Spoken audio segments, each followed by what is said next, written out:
Oh yeah, it's time to talk. Want to talk to me? They getting mad at me because I keep putting the porno sounds during the relay. Like shit, man. I'm just trying to keep it interesting for y'all. Who don't like the sound of orgasm? Come on. Who don't like the sound of that? Omar, what it do? You know, tomorrow in the wee hours of the morning, Brian Norman will be defending the WBO title against Jin Kawasaki. Santiago, what it do? Caesar, what it do? Virtuoso, what it do? Luisito, Mr. G, El Don Juan, El Real Talk, El George. You know? He's going to be defending the title in the wee hours of the morning.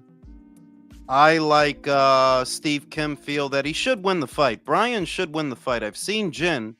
And while he is a threat in a way, it's a who lands first kind of fight because I think that they can both hurt each other if they land. This fight may be decided by who throws the tighter hooks, the more defensible punches, that you're not way out here somewhere, whole side of your face exposed. And in that regard, I believe that Brian is better, and so I expect Big Brian to win the fight. But after that, I figure that he's up shit's creek without a paddle.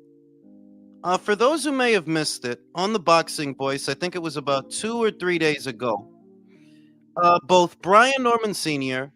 and Bill Haney, they were both on there.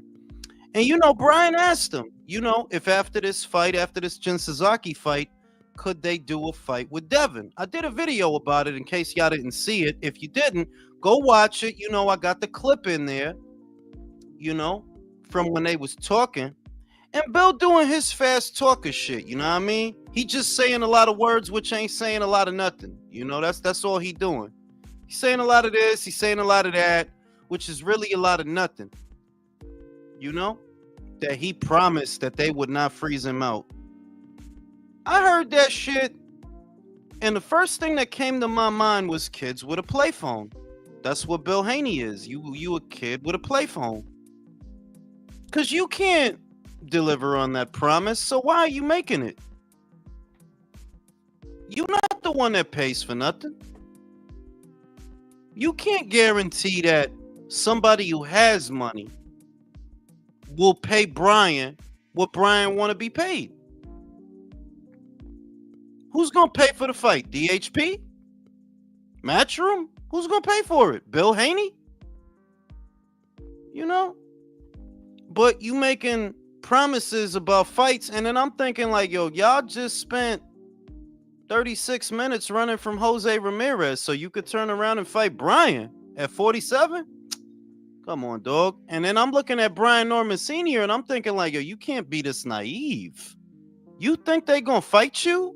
Is that why y'all didn't care about Boots leaving? Because you thought, oh, we could always fight Devin. Well, you'll find out shortly. You'll find out.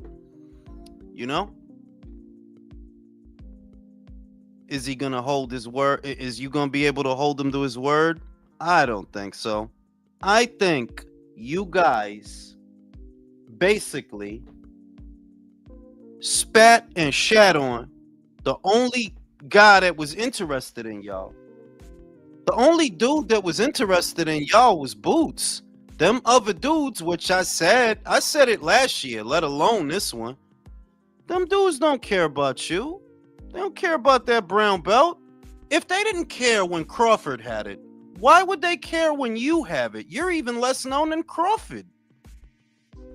George said potential fight Teofimo Lopez versus Blair Cobbs, 147. Well, stylistically, Teo is the better boxer. Not the bigger man, but he is the better boxer. If Blair come in there, Blair cobbing, he gonna get countered. Teo's not that big a puncher at 140, so I don't think he will be a bigger puncher at 147. But he should be able to win a points decision, I'd say, against Blair. He should be able to counter him, to use because Blair swings really wide, man. Like he's another guy whose punches are not defensible, But just back over to Brian and Bill and the presupposition that Bill gonna give y'all a fight? With whose money? Who is supposed to pay for this? You know? Who supposed to pay for this? Matchroom? The Matchroom whose money you didn't take for Boots. You think they gonna offer you more? Oh no, Turkey gonna pay for it. Even though he just said he don't want no runners on his show, I guess Devin and Bill just gonna play dumb and act like that don't apply to them. That's what's going on. Just a lot of dudes playing dumb. And the shit is dumb. Y'all, so you don't think Turkey was talking about y'all, right? You think that Turkey was happy with your performance against Jose. That's what y'all telling yourself? Turkey loved that shit. That's that boxing shit. I don't know. Yeah, let Real Talk pay for that shit. You know? It's just a couple of examples of how things are so different in America to other boxing scenes. Y'all motherfuckers really just waste a lot of time on a lot of dumb shit. A lot of dumb shit, man.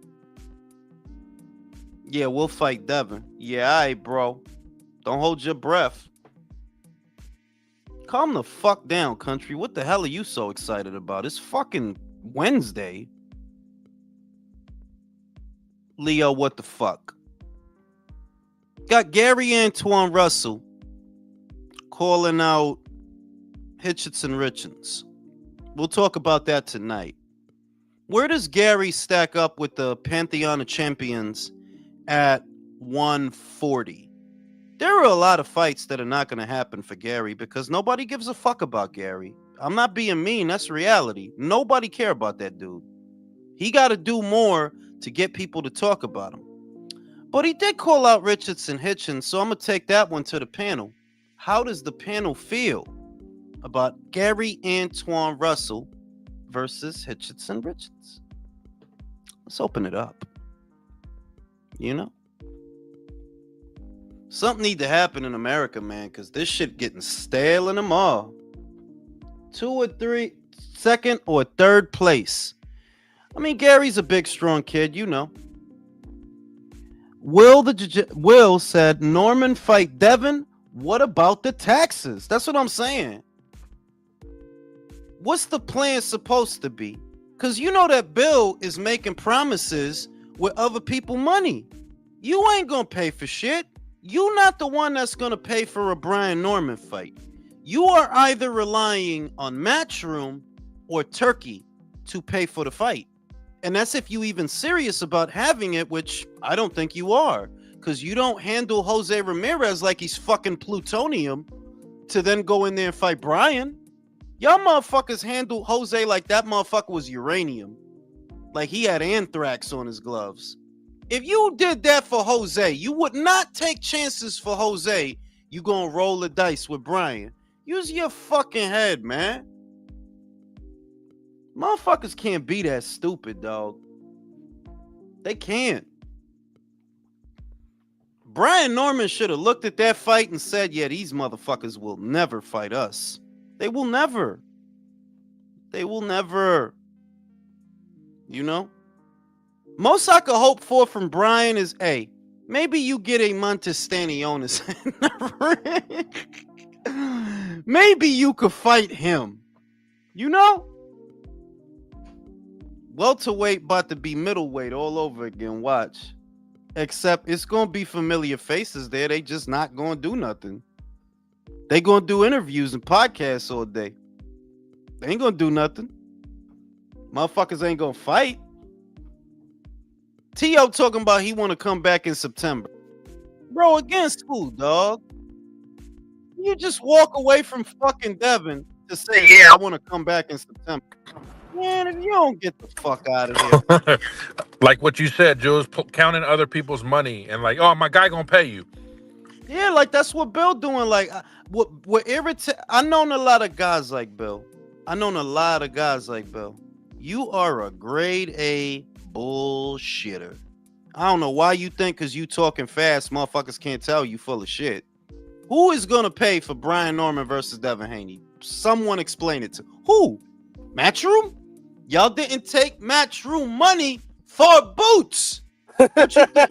No, Jules, that wasn't a real offer. You got to call Rachel Donaire. That offer was fake. They don't got no money over there. No, and you know, it's all love with Rachel. I got love for Rachel and all of that, but y'all got to stop with this long ass explanation, dog. Brian Norman and Brian Sr. told y'all why he turned down the fight. He did not come with this ham sandwich word salad about IBF. No, he said he didn't like the money. So what we doing? What we Not doing? even that, Jules. Like, okay, they didn't accept Matchroom's money. Where do they get the money to counter offer? You know what their counter offer is, to ask for more money. Exactly. It's not a counter offer. They're bartering for more money. It's a counter, but it's not a counter offer. You countering. It's not a counter. They're counter begging. Yeah, you counter begging, like instead of one hand, now you use two. Oh. You know what I'm saying? Yeah, I've been putting the orgasm sounds in there. I'm trying to get everybody in trouble. Yo, make sure you put that Alexis Texas one, the meme one. I'm gonna find some louder ones because I got some good sensual ones, but I want loud ones to get people in trouble at work. Like I want somebody boss to hear that. No, this fucking guy's gonna get. He's gonna get called into fucking HR, yo. I understand that Julius is thinking something like, okay, the chances of me being on the sun are really slim. How come get those chances close to zero? Yeah, I want to get them past zero, like -5. You know what I'm saying? And what's better? Come on, like, be real. Who don't like to listen to a good fucking orgasm? That's like a good song. Like, alone. You know what I'm saying? Shout out to orgasms. Mr. Calderon said, who's a better pressure fighter, Lemos or Russell? I would say Russell, but not because of nuts and bolts, not because of X's and O's, but because of size. A big guy who's coming forward, with long legs, he got long strides. It's hard to get away from a guy like that, whereas Lemos is the size of a garden gnome, you know? You put your thumb on that guy, calm his ass down. Gary, for what it's worth, though, he does have a pretty good amateur record. He beat Richardson Hitchens 4 times. He beat Boots Ennis. He beat some people, dog. He beat some people in the amateurs. So and fucking Gary's a big motherfucking 140. Yeah, he's a big 140, man. Like, I'm not high on him or anything. I just understand that depending on who he's fighting, yeah, he could be a problem. Like, so let me go to Leo. Gary Russell, Richardson Hitchens. Who would you go with to win that fight? I will go with Russell. I will go with Gary and Tom Russell, but let's be honest, that fight is not gonna happen. No, it's not gonna fucking happen. Like everything else in America, dog. It's not gonna fucking happen. We gotta dream about a fight with 2 motherfuckers at the same weight that got belts. That's where we at in America. We gotta dream about that shit. 2 dog. regular motherfuckers too. That shouldn't even be on pay-per-view. They ain't even big motherfuckers. Like, dog, this not the fight that we need to put in the crock pot. This is not the fight.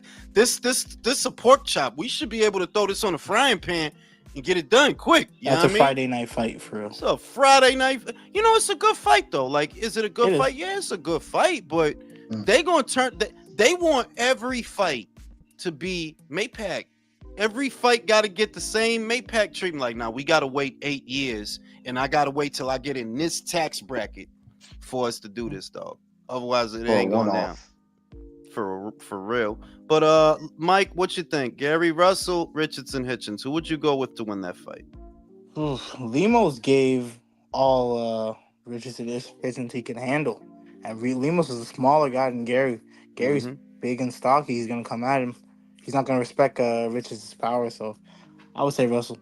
He's sloppy as fuck, but he's gonna make it awkward for a fighter like Richardson. But like the sloppiness lends itself to this fight, you know what I mean? It wouldn't really lend itself against a guy like Teofimo, who will allude to, because you know that guy's gonna use that sloppiness against you. But with Hitchens, it's awkward, it's not textbook, it's not when you want it, so it's gonna make things hard for him. Country. Okay, question. Are we talking Gary Russell in the past when he was active, or Gary Russell? No, not little Gary, bro. Gary Antoine Russell, Gary not Antoinette little Russell. Gary Antoine. Antoinette. Okay. Yeah. Huni. I really, you know what? I gotta lean towards Gary Antoine. I mean, I know, I think Hitchens might have a little problem keeping him off of him with his power, but yeah, I'm gonna lean towards Gary Russell. Everybody's leaning towards Gary. Ignacio, you lean towards Gary to win that fight? Yeah, Hitchens sucks, bro. His resume proves he sucks. Nah, you Like can't say that. Russell, You can't say that. Russell's You can't not say great. Russell's not great, but it's literally Russell is a B minus and Hitchens is a C plus. There's not much difference between either one. wouldn't say, but the win over Paro is legit, bro. That's legit. Yeah, but to be honest though, Jules, he kind of had to stink it out, and then if you take away the Paro fight, the rest of his resume leaves a lot to be desired. I mean, come on, he beat Shambosos. Like, come on, are we really gonna fucking sit here and act like he beat a killer? He beat Shambosos. Like Eddie Hearn need to get punched in the back of the head for making that fight. What the fuck is wrong with you, Ed? You've been here long enough, bro. You've been here since 2018. You know nobody gave a fuck about this fight, dog. And then they disrespected you afterwards. It's like, why, Ed? Why? This is an undercard fighter. To me, I wouldn't even have Hitchens fighting in America. To be real with you, I wouldn't. I would do the international. I would put him on the undercards of international shows. Americans, I'm sorry, but it's like, there's guys like I said it about Edwin a week ago that this guy's never gonna be a pay-per-view star. You know that though. That's not a knock on him. That's not trying to be fucked up. But there's fighters that they only gonna reach a certain point, bro. So you gotta operate on that assumption. With Hitchens, you're not gonna turn this guy into he's not gonna be a draw. He's not a box office draw. He like I cannot see a realm where Hitchens is like, I gotta see that Hitchens fight. I never heard nobody say that. I gotta watch that Hitchens fight, but I gotta fuck with that Hitchens. I don't be talking like that. You gotta put that dude on an undercard, man. Eddie, just to pay him back, Jules, Eddie should fucking give him the Carmel motion treatment. Fucking after all the fights over, have him fighting. For real. Have him fighting after the show, under the ring, when the lights go off. Like, this while the janitor's cleaning up the popcorn. It's showtime, yo. It's showtime. It's showtime, yo. It's showtime. You know what I mean?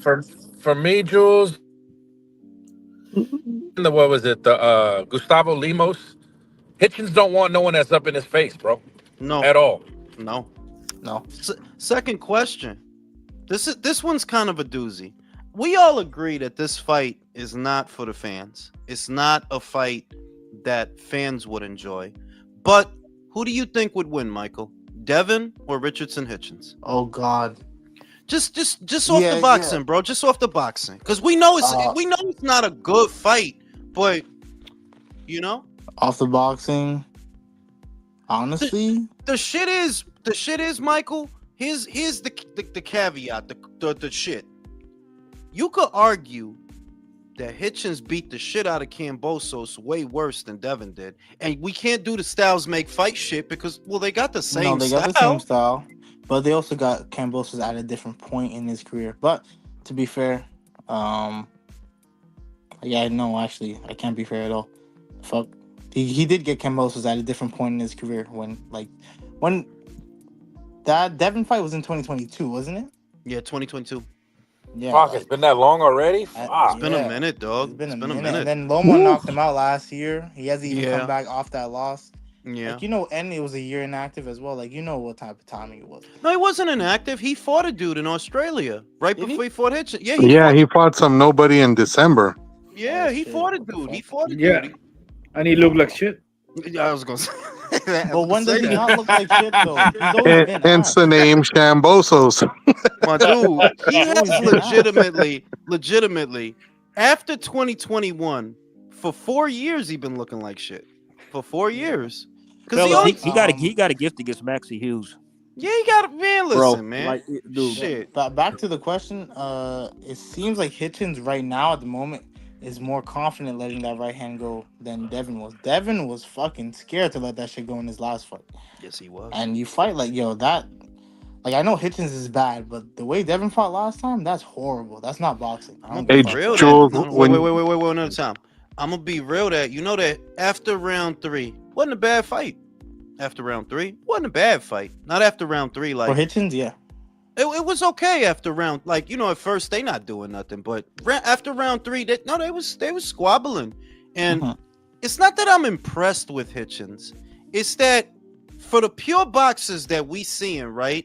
This one actually let his hands go. Like, no, he did. He's like, oh, I can hit this motherfucker. I'm gonna hit this motherfucker. I'm sorry. I can't give him credit for Kambosos. I'm sorry. Kambosos No, you never have proved to to be give him good. credit in a vacuum, I though. can't. By Michael, in a can't. vacuum. Like what In a Jules was saying, vacuum. like In a if Dyson. if you can unload on your opponent at will as a pure boxer, you have to fucking unload on him at will. Yeah, because Yeah. that's the thing that Devin, you got a guy in front of you, Jose. He got slow feet. You know he's not as fast as you in terms of movement or hand speed. So just you should be able to put 2-3 punches together. You literally chose not to do nothing. Whereas Richardson Hitchens, I hit this motherfucker, I'm gonna hit this motherfucker. You know?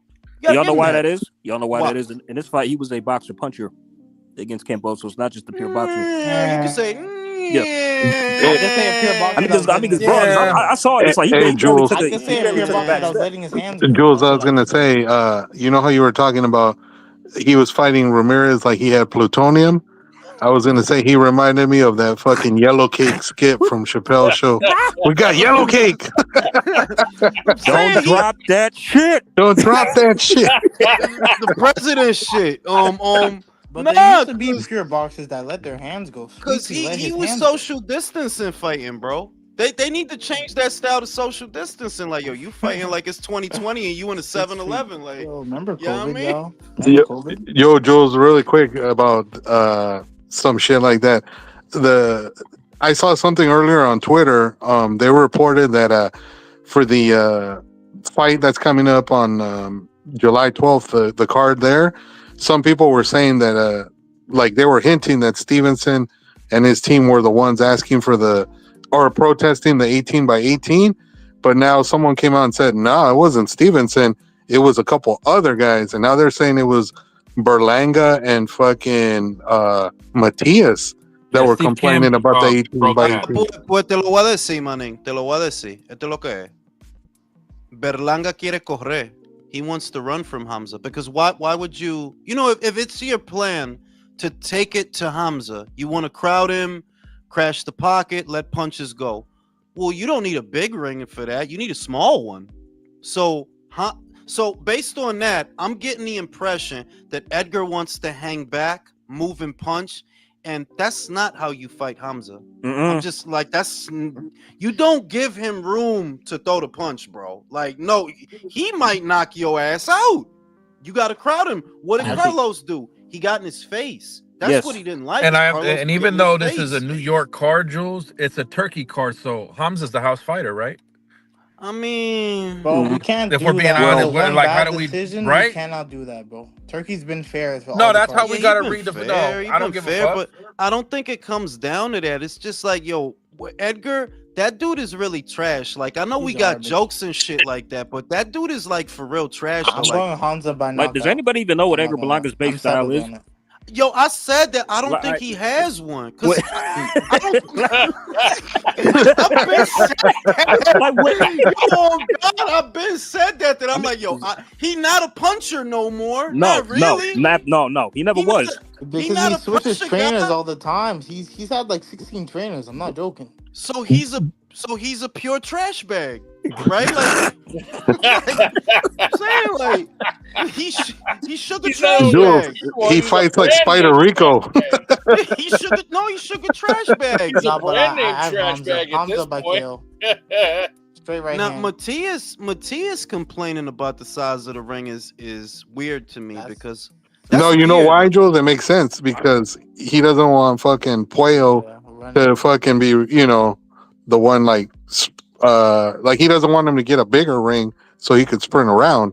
I'm pretty sure that's why he. No, I'm saying that you said that they were going to do an 18 by 18, but there were fighters that protested and it wasn't Shakur. One was Yeah. Edgar, right? One was Edgar, which to Yeah. me makes sense because, you want to run around the ring, Edgar. That's what you want to do. You're going to try to fight Hamza like you fought Canelo because you're a fucking moron. But why would you would have to be, bro? Like, yes, you got to stay out the pocket with Canelo. You don't fight a dude who's taller than you and longer than you like that. You know who did that? Joseph Parker in the Joe Joyce fight, and that's why Joe lived. Y'all remember that? Yes, He kept trying to stay on the outside of Joe, which didn't make, like, bro, you don't make no sense. Joe taller than you, bro. You giving him room to throw that jab and bring that backhand over. You need to get in front of him and let your hands go. If Edgar gonna do that, then I'm a happy camper because I really want him to get knocked out. So do I. Really do, bro. Me too. I want Hamza to sleep his ass. But Ignacio, I don't see why Matias would complain about an 18 by 18 foot ring. Like, why would he not want that? That's in his benefit. I mean, you think. If anything, I would have thought that Puello would have been complaining like, yo, I need room. Like, I gotta shake and shimmy and swing my dick. That's true. Yeah, maybe it was Puello then. My bad. It could have been Puello. Yeah. Anybody got Puello winning? It was Matias. That's a tough fight to edge, man. Like, it is, because look, Sandor had you looking crazy, right? And Sandor don't even hit that hard, bro. And Sandor had you looking like weird out here. So if Matias can put a couple on you, he might get you out of there. But Matias has the worst feet at 140. That's what I was about to say. That dude got some mad feet. Like, how is he gonna stay in front of him? That dude is walking in some farina, bro. I'm saying, he looks like Frankenstein when he goes and fucking moves. It's like, damn. For real, yo, he may as well be fighting with a pair of Timbs on, bro. He's only missing the bolts and the scar on his forehead. That's it. For real, yo. So it's and the other thing is, are we overstating the role of an 18 by 18 foot ring? Does it really make that much of a difference? No, not if you're good at what you do. Let me go to pivot. Let me go to Devontae. Devontae ain't say nothing yet. Devontae, are people overstating the role of the size of the ring? It's not like they're fighting in a fucking shoebox. Yeah, it depends on your style. For the pure boxer, like the Shakur and Zepeda fight, I do think it's going to make a difference because you're going to have to. I feel like it's going to be easier for Zepeda to cut the ring off, and you actually have to fight. Leo, do you agree with that? Is the size of the ring, is it really that important that it will affect how these fights look? I don't think it's going to affect how they look. I think this is more about the negotiation tactic from both parties. Like, I want to have my way just to screw you mentally. That's the whole thing. Because in the actual fight, maybe a little bit of this can make the difference. But if the levels are actually one is above the other in terms of levels, it's not going to make any difference. But how do you play the other guy in the negotiation table before the fight? I think that counts. Yeah, but I don't think it's these guys negotiating the size of the ring per se, so much as Turkey deciding that this is the size of the ring. You know, because it's not like these guys really negotiated anything. They really didn't. It's just Turkey putting it together. Michael, will the size of the ring affect how these fights look? Or is it really not that important? Depends on the fighter who can capitalize off. Like, it depends who can cut off the ring that well. I don't know too many people on that card that I know are good at cutting off the ring. Shakur Katayev might be. Katayev might be. Maybe. And I say might be. He might be. I've seen one of his fights. I don't know if he's good at cutting off the ring. But you don't need to with David Morrell in the first place. It really depends on the style of the fighters, where we have a boxer puncher and a pure boxer, or a pressure fighter. Whoever. But David is a boxer puncher. So if you coming at him, he gonna move and punch. If you moving away, then he gonna walk you down.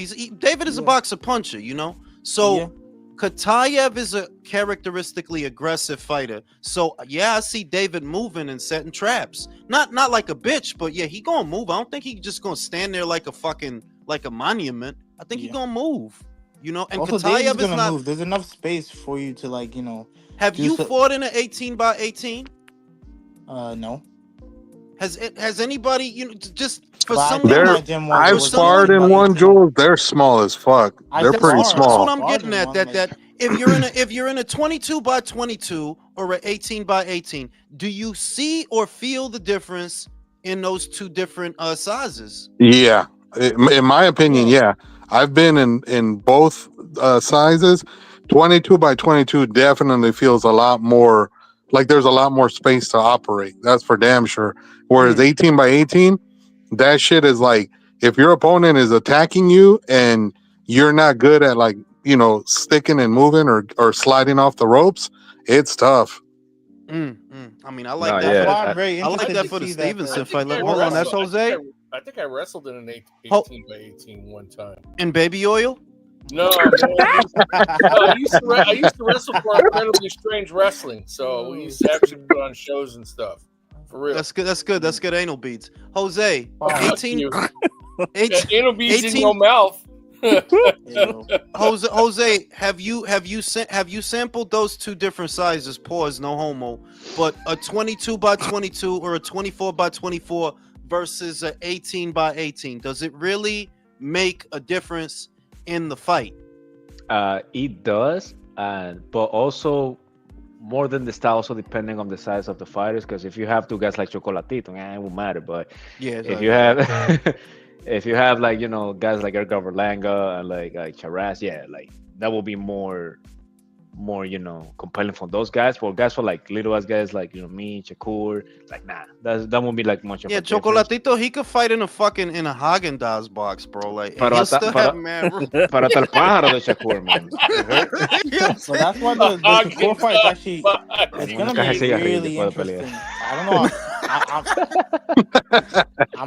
I'm so curious how Shakur attacks Zepeda. I'm actually really I mean, curious. no, that like I know that a lot of people they're saying that the tickets for that show are not selling well, but I really like that card, bro. Like, it's a good card, top to bottom. Like, it's a good card, All the man. fights are You know good. why it's not They're good. selling well? Because he just dropped the tickets. He just dropped it. He dropped it way too late. Should have dropped it 2 months ago. Yeah, but the other one, yeah, but really, I think he should have did that in Jersey. He's making some mistakes, bro. Like, I see he has the mistakes wrong that people around. It's just Yeah, he has the because- right intentions. He's just doing the wrong things. Yeah, like if I know that Shakur can move 10,000 in Newark, then we go into Newark, bro. It's common sense. He can move Yes. 10,000 in Newark. So send him to Newark. What are we Berlanga ain't doing? never done that shit. By Okay, himself. so regardless how that played out with the fans leaving, you still think that they'll be coming back to pay to see Shakur? For the other fights? For the Okay. other fights. Look, it's Puerto Ricans in Newark. I know, because I fucked a few. It's Puerto Ricans in Newark. Like, Of course. there's bitches up there. Like, Now, is the You few say- is it more than 3 or just 3? no, like 4 or 5. I was out there for a while when I was young. I was fucking, shout out Any to of them fucking. have them freckles, Bro, like you they're- asking too many fucking follow-up questions. Bro. Like, what the fuck, dog? You want their social security number? Shout out to Mr. Calderon. He's part of Mossad. I'm just trying to get a visual.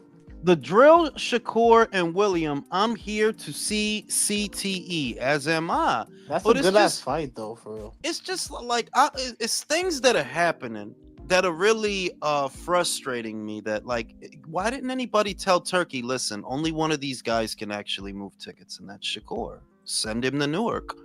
Maybe there's still some negative residuals because of his, his last fight that he had there, but you're better off doing it there than doing it here. Like, Edgar don't really, them Puerto Ricans don't fuck with you, bro. Let's stop. Bro. Like, they don't fuck with you, bro. Like, I know they fuck with some motherfuckers hard, but they don't really fuck with you like that, bro. I'm not seeing where they fuck with you like that, bro. You know what I mean? Yeah, he doesn't have the swagger that like other dudes from that area came out with, like Riddick Bowe, Mike Tyson, Shannon Briggs. But even Verdejo, I feel like they when before he went homicidal, they fucked with Verdejo a bit. They don't really fuck with Edgar. Like, I'm not seeing where you like I think like Berlanga thinks. He had a buzz. He did, but Yeah. that was 3 years ago, is what I'm saying. Like, that's Berlanga in his that's mind what- thinks that's he's what like gave him- Camacho. Yeah, that's what gave him cred was the knockout streak. But then since then, his popularity kind of hit a wall. And like real talk, yo, Canelo got more Puerto Rican fans than him. So I think so, dog. Yep. Like it's in Because remember, Queens. through the lead up, no Puerto Rican would ever put on a sombrero and a Mexico poncho begging for a fucking fight. It ain't that. It's just that when I know New York motherfuckers probably don't like you, right? Because you a fucking dickhead. That's the first problem. The Puerto Rocks, I don't like. They might fuck with you if you know, but like they don't really fuck with you like that. They gonna fuck with Xandor. You know, Xandor is that Puerto Rican. You know what I'm saying? You could be Honduran for all I know, Edgar. Who told you Puerto Rican? Let me see your birth certificate. I don't believe you, dog. You know what I mean? You're not really a nothing. You just you a wannabe rapper with boxing gloves, bro. That's what you really are. They should have put it in Florida or Arizona. Arizona for the PETA, for the Mexican fans. Right, or that. Or they should have put it in, or they could have put it in Florida because you got Dominicans and then you got a Puerto Rican. We wasn't gonna go to that shit. Though. Now, do Puerto Ricans support Edgar more than Mexicans support David Benavidez? I'm saying Subriel Matias. He had 10,000 fans come out in Puerto Rico. Oh yeah. Like I'd have did that fucked up. That's shit, what I'm saying. Yeah, I would have took it to the Coliseo in Puerto. Like, bro, they're gonna come, dog. That's another reason. And it's like, you know what? You hit the nail on the head, bro. They should have did this shit in Puerto Rico. They should have did this shit. You got Shakur Rodriguez, Subriel Matias, Edgar. Right? No, they should have did it in Puerto. And you got a random Cuban. Who I don't understand Spanish. And a random Dominican. All jokes aside, you really don't understand his Spanish? Nah, I understand that. It's just he talk like he got food in his mouth. That's how Cubans talk, bro. Oye, Cere, pero tú estabas ya en el exilio.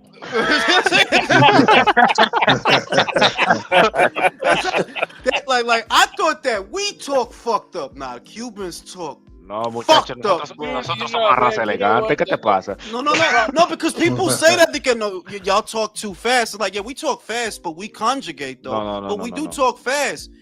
Cubans, they talk slow, and you don't understand. Like what? The fuck is going on? Bro? What you need? It sounds like they've been eating taffy or some shit. Motherfucker ate a cactus. No, Cubans sounds like they just drink very, very hot coffee and they burn their mouth, so they're talking like, "Oh, I think I'll have a." Can you wait? They talk like they ate Captain Crunch with no milk. And the roof of their mouth is fucked up. Yeah. Man, you know, but the problem with Berlanga, though, dude, is that he went off the rails after fighting Canelo. He's like, "Oh, well, I'm a star, and I went he was off the rails. He was off the rails before that. I think that what needs to happen now, because what's going on now is unless it's heavyweight, I don't even fucking care, bro. That's where I'm at. Heavyweight is so good right now, bro. It's so good that unless it's heavyweight, any, because there's a lot of weight classes that I'm like, yo, Brody, I don't fucking care. Like, I don't care, right? But heavyweight is delivering. Cruiserweight is dying. Unfortunately, it is, because middleweight's ass. That goes without saying. Lightweight, we got a bunch of divas and idiots. And welterweight is about to be a shit show. Like nothing is gonna happen. Bush was our last hope. I mean, he would have went undisputed in my eye if he had the chance. He would have. Yeah, but they wasn't gonna. They were. Well, featherweight is stacked, and featherweight is stacked. Nobody want to do nothing. Nobody. By the way, speaking of welterweight, is anybody hoping Brian Norman gets knocked out later on tonight? I just want to laugh at Brim, dog. Like, I do want to laugh at him. I'm so fucking tired of your ass, Brim. Ooh. I don't think Booth is really leaving. I think that's just so he gets that. He's leaving. You didn't go on Twitter. He officially said it. I'm out. Yeah, he said it. Wait till he vacates the belt for real. He might be doing that to get the Brian Norman fight. Like, yo, listen, y'all don't fight me. I'm moving up. You know what I mean? I mean, I hope. But I think he's moving up, though. I think he's moving up. And he said that shit last week. Michael. Just be real, Michael. Sun rises tomorrow, right? It's 8 a.m. You missed the fight. You go on Twitter, you see Brian Norman on the floor. Tell me you're not gonna be happy. Nah, honestly, I first motherfucker I'm hitting up is Brim. What I'd time be is the kind of fight? disappointed because I actually think Boots versus Norman was actually good for boxing.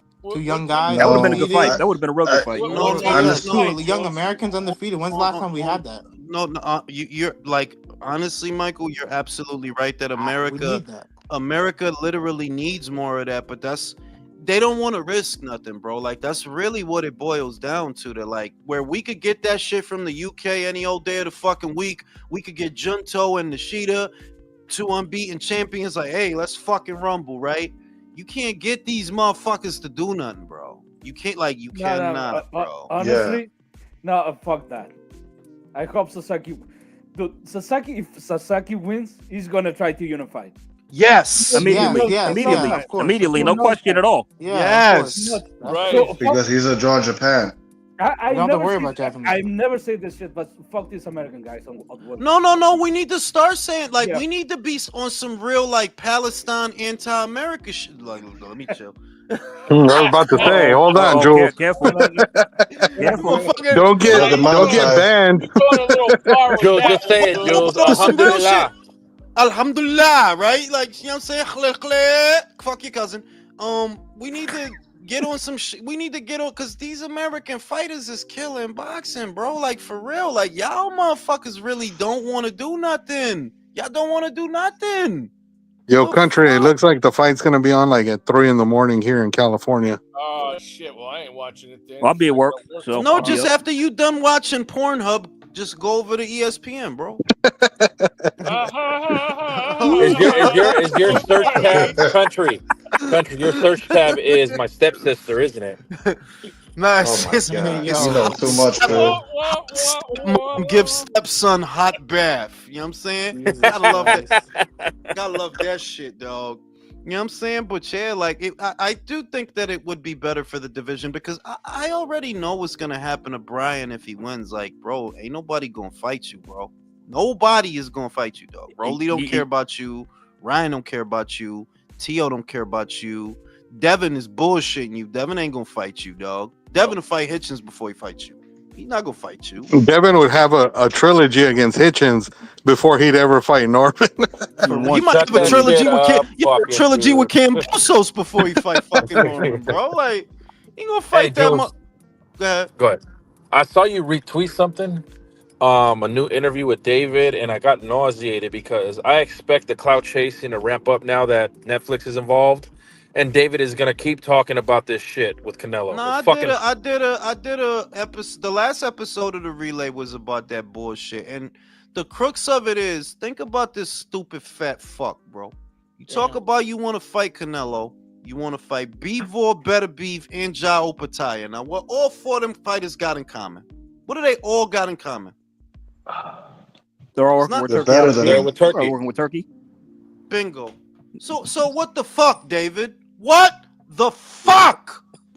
Even I'm if a you Vicky can't, fighter. even if you can't get Canelo, you can still get 3 out the 4.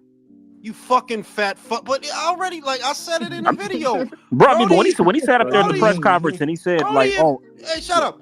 If you was really trying to get down with the get down, bro, you would be fucking with Turkey. It's no real reason to not fuck with Turkey, though. It's not wait. Your fucking fat fucking old ass promoter said y'all willing to go to the UK for Callum Smith.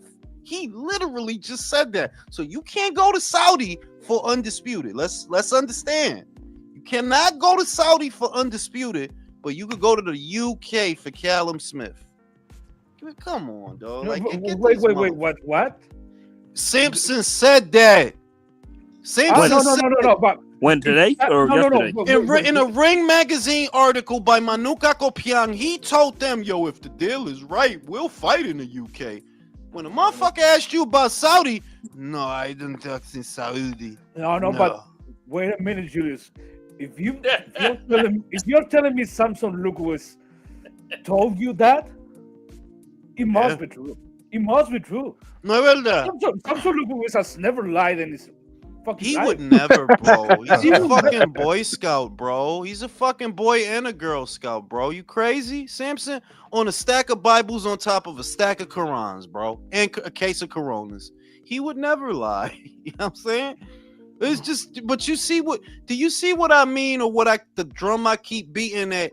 Yo, when you talk about American fighters, fam, all you really talking about is interviews, not fights. It's interviews. That's it. Ain't none of them is fighting. None of them. I mean, but Joe's like also what it is like more annoying is like the media constantly props these guys up and doesn't take them to task like they should and ask them like really hard questions. Right. Yeah, because they don't want to lose like we had that conversation. They don't want to lose the access, so they ask them softball questions like, "Hey, what's your credit score, David Morrell?" You know. I mean, but that are just fanboys and fangirls. That's all they are. That's it. They're not yeah, like David, do you like Cuban sandwiches or do you like medianoches? that shit is stupid, bro. Like, but yeah, so he's fighting tomorrow. Galal Yafai is fighting on Saturday. It's an interim fight. Who's got the BC at that weight, guys? At Galal Yafai. Who's got the BC? He's interim. He's interim. Wait, is that 12? Taraji has it. Taraji has it. Isn't he vacating? He's retiring, no? No, he said he's staying. That's Tanaka that's retiring. Yeah, Tanaka did retire. Kosei did retire. Yeah. But Taraji has the I'm BC. getting them Japanese names confused, man. What did Kosei retire for? He was still problems young. with his eyes. Problems with his eyes. Like he had an eye injury and shit. And you know, country in a general sense, those Japanese fighters, 1 or 2 losses, they're out of here, bro. They ain't gonna be here with 5. They'll get out of here fast and fuck. Like, yeah, like, all right, I'm good, dog. They're not willing to be damaged too much, man. You damage a little, and they're like, all right, fuck it, I'm done. Yeah, like that's not for me, dog. I'm gonna go watch some anime. You know. Well, you know what? In some ways, they're kind of smart though, because I mean, look what happens to people who stay in too long. Fair enough. I mean, Kazuto's still out here. He got like 4 losses, right? Yeah. He got like 4 losses. Shouldn't be, but he got him. That guy's immortal, bro. He's immortal. Bro. He's a fucking Oni, bro. He's a fucking samurai, bro. Yes. But you know, Galal's fighting on Saturday. It's an interim fight. I'm gonna assume that the fight after that, it gotta be Taraji. It gotta be. Like, yeah, you ready? You've been interim for a minute. So Taraji gotta come after that. And that's gonna be a good fight. Taraji's fun to watch, but he has no fucking defense. Like, yeah, So where does that fight happen, Jules? London or Tokyo?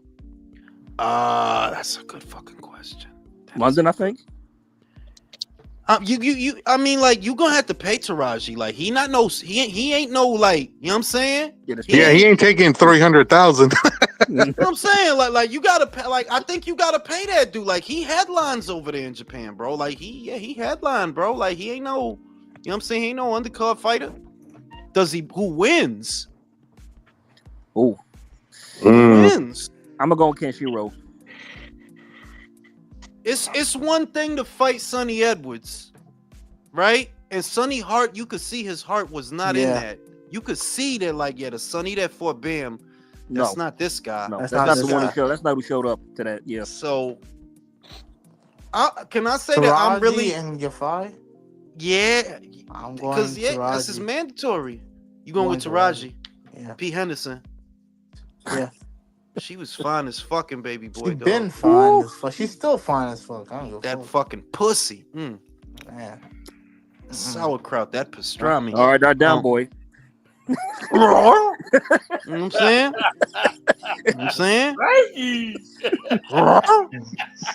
But we got that. Then next week, the Bronze Blunder fighting on Friday. We do not give a fuck. Mobility fighting on Friday. That's what we should care about. Oh, really? That's Friday. Yeah, Jules, next Friday. Yo, no, because you know that I was gonna buy that fucking pay-per-view. Yeah, he's what? You fucking degenerate. No, because I didn't realize that Mobility fighting that night. Oh, I don't gotta buy that bullshit. You was gonna buy Wilder's fight? Wait, Wilder was a pay-per-view? Get the fuck out of here. $24, bro. It's $24. Wow. And Jules, you was gonna waste that money on that piece of. Bro, I'm a boxing junkie, bro. Like, I gotta watch some boxing, bro. Who's this Wilder guy? Bro, that's pizza money. Like that ass. Yeah, you seriously, like Jules. Yeah, you can get some chow mein with that.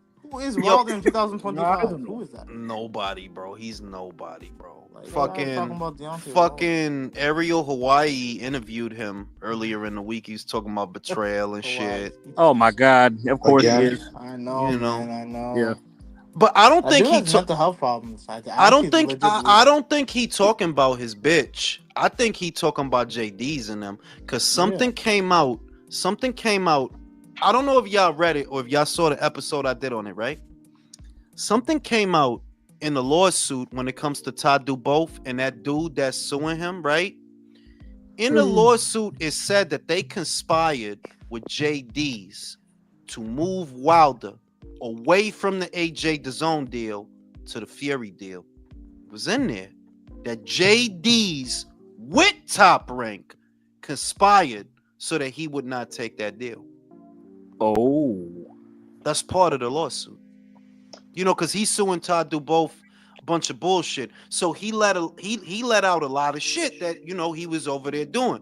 And one of the things that he let out was, like, yo, he getting up your boy JD's that been in your corner since the start of your career.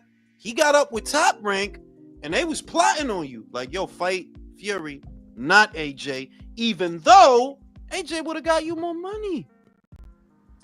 Way more money. Well, if that's And the I'm- case, then Wilder's a fucking idiot. well, we already He's knew being a that. retard. So Yeah, Now, what I'm wondering is, since that came out, because that's part of the lawsuit, I was going to look to see if JD's is even in his corner next week. Because if he not, then we know who he was talking about. Oh, that's Oh, y'all know right. it's- oh, y'all know it's gonna be Malik He's Scott. fucking fighting next week. Fucking fighting Herndon, Tyrell Herndon, bro.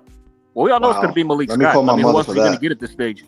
Did you do a relay segment on that Rick Glazer? Like Top Rank's gonna have their own platform? I did, and I'm gonna upload it after this. That whole episode, well, not most of the episode is about all of that, and I'm gonna upload it after this. That's why I didn't mention it here. Most of it is about that. And yeah, man, like that came out. So I was thinking, yo, he probably talking about JD's quiet as kept, and I don't even know if Shelly Finkel's still with him. Is Shelly still with him? I heard he wasn't. Don't know, don't care. Come on, This man. dude has like 10 managers. It's the Bronze Bomber. I Come want on. to see what Mobility does next. Imagine Is it having gonna that be many Pacheco? people's Bronze Bomber. hand in your fucking. Imagine having that many people's hand in your pockets, bro. Bro, that's like getting a wild. hand job. It's like getting a hand job from 8 people. Like, come From on, like I 10 don't got, hands. 8 I or don't 10 got hands. that And much rimming. fucking. The I back don't got pockets that much too. fucking dick. Like, yeah, this get too much. I don't got that much dick for all y'all. Y'all gotta get out of here now. Too many hands in a cookie jar. I don't know who this copper bomber you guys are talking about. The bronze cupboard, bro. Come on now. He's Let's talk about bronze. Mobility. Like, what does Mobility do next? Pacheco? I mean, like ideally know. that would be the fight, but that's not like, yeah, like he's in line via the WBC. So if you really talking about what path he is on, he's on Canelo's path. That's the path he on. You know? Yeah, of course we could say Mobility Pacheco, Mobility Melakuziev, Mobility this guy, Mobility that guy, but realistically, you know they're gonna want him to fight Canelo for the bread or for the belt. They're gonna want him to fight him. And with Diego, it's kind of the same thing because he got the same spot with the BO. He BO interim. Mobility is BC interim. So what's the odds they gonna throw caution of the win to, yeah, let's fight. Fuck this shit. Fuck this Canelo fight that we might could have. Let's fight. I'd rather that be for like a vacant title or something, you know? I want Canelo to retire. Yes. Dead ass. Yes. He's dope. Like after He's been a professional for 20 years. Like well, Crawford might be done. I know he'll be done, but Holding up the division. That's why that, like, on one end I sympathize. You cannot be expected to fight everybody, but yeah, you holding shit up now. You're not fighting your mandatories. You're not. You holding shit up now. Like, you know, I understand the motherfucker been around a long time. He don't give a fuck about a lot of shit. I dig it. But yo, these dudes gotta get a shot. They do. Well, that's up to the sanctioning bodies. They gotta do their job. How many mandatories Canelo fought? One? Nah, he fought a few. At super middle, he fought a few. He fought 1 or 2. Because John Ryder was a mandatory. Oh yeah, he was. Berlanga was a mandatory. Unjustifiably. Yeah, you know, but what we gonna do, dog? That's I'm telling you, man. These sanctioning bodies they stink. That's like when I arrived. You see the flying saucers? You see that shit? Yeah. Oh yeah. On Earth, yeah. It's fucking beautiful, bro. You see that shit? It's fucking gorgeous. I'm gonna get some coffee. I'll be right back. Cool. Children was a mandatory. Yeah, it was, man. Who was? Yildirim. Oh yeah, God, jeez. But no matter how many times they tell him that, they was like, no, it's a cherry pick. It doesn't matter. I mean, like I would say, like, how many times have the sanctioned bodies actually ordered him to do that? I mean, well, the IBF did with Skull, right? But Yeah. then he vacated. Yeah, but then he dropped the belt and then came back anyway and fought him. That's what I'm saying. I think that was the one interim that was useless.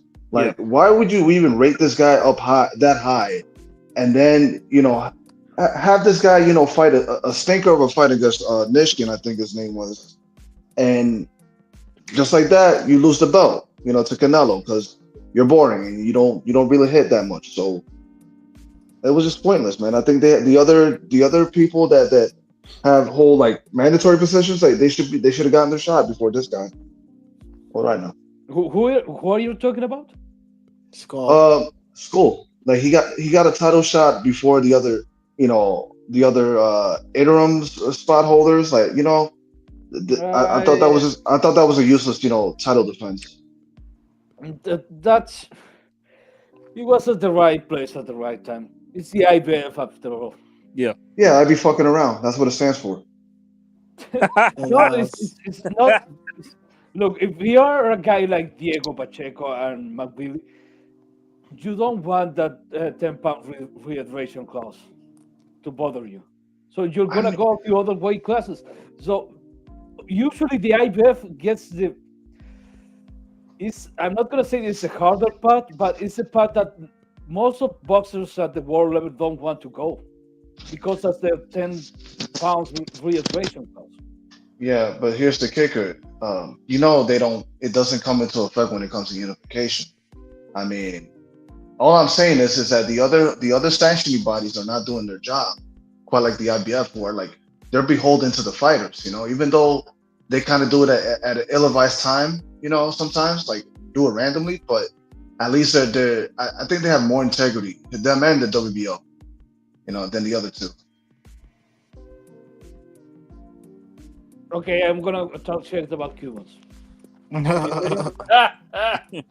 Look, when you see a Cuban guy is thinking to join, like giving a shitty performance, you wonder why is he doing that shit? Doesn't he understand how does this work? If your fight boring, people doesn't want to watch you, and you are not gonna make any money. And you can say, yes, you're right, because he's a Cuban and he doesn't understand how fucking money works. Besides the regime he comes from. So when it's time to fucking make money, yeah, he doesn't get it. So he's just gonna go there and do his boxing and satisfying the fans. No, he doesn't. I mean, and to your point, a lot of and I'm not trying to besmirch anybody, but a lot of them, Cubans, as long as they're making a little bit of money, they actually feel they feel like they actually made it. I mean, no, because I know plenty of Cubans, and they told me like the rough situation sometimes that they're beyond. Like for example, like the most recent like gold medalist, you know what they're giving as a prize? What? They're giving a bag of bread and a whole entire fish. That's it. Damn. Yeah. Now they do come from nothing. I do understand that realm. I do get that part. Gamboa sold his gold medal. Gold medals, He yeah. wanted to let travel, yeah. Do you understand it, Michael? I do, but like shit, it's not my fault. Like I want to be Exactly. entertained. Exactly. Who gives a fuck? There's winners and losers. That's just the reality of life. No, I'm with it. Like it is what it is. It is what it is. But Michael calls me a bigot. Amen. I'm an equal opportunity offender, Michael. If anything, I'm more harder on Hispanics than anybody else. Listen, Michael, he's an equal opportunity bigot, okay? Yeah. Like Charleston White, bro. I don't like anybody. Yeah, exactly. He's not that special. So that's equality in essence. That's equality, bro. Quality hate, man. Yeah. Quality hate. Yeah. Damn. we rooting for Iran, baby. Yo, Oh yeah, I wow. mean, I they mean, Israel's Absolutely. fucking around and finding out, man. But with the nah, Yeah. U.S. like behind that them, shit man, they is feel they can do whatever the wild, fuck they bro. want, I man. don't know what's gonna happen, I man. don't. I hope US don't get involved, man. That's all I gotta I say. hope if they do get involved, send all the people that are identified, all the men that identify as Jewish Yeah, first. they're not gonna do that. They're not gonna do that. That What you guys identify as talking Jewish. about the conflict between Israel and Yeah, Iran? yeah. Yeah. I just hope they don't get involved, bro. This is George Bush 2.0 all over again. But I what I don't understand about that whole thing is the timing. Why Israel is taking it to Iran right now?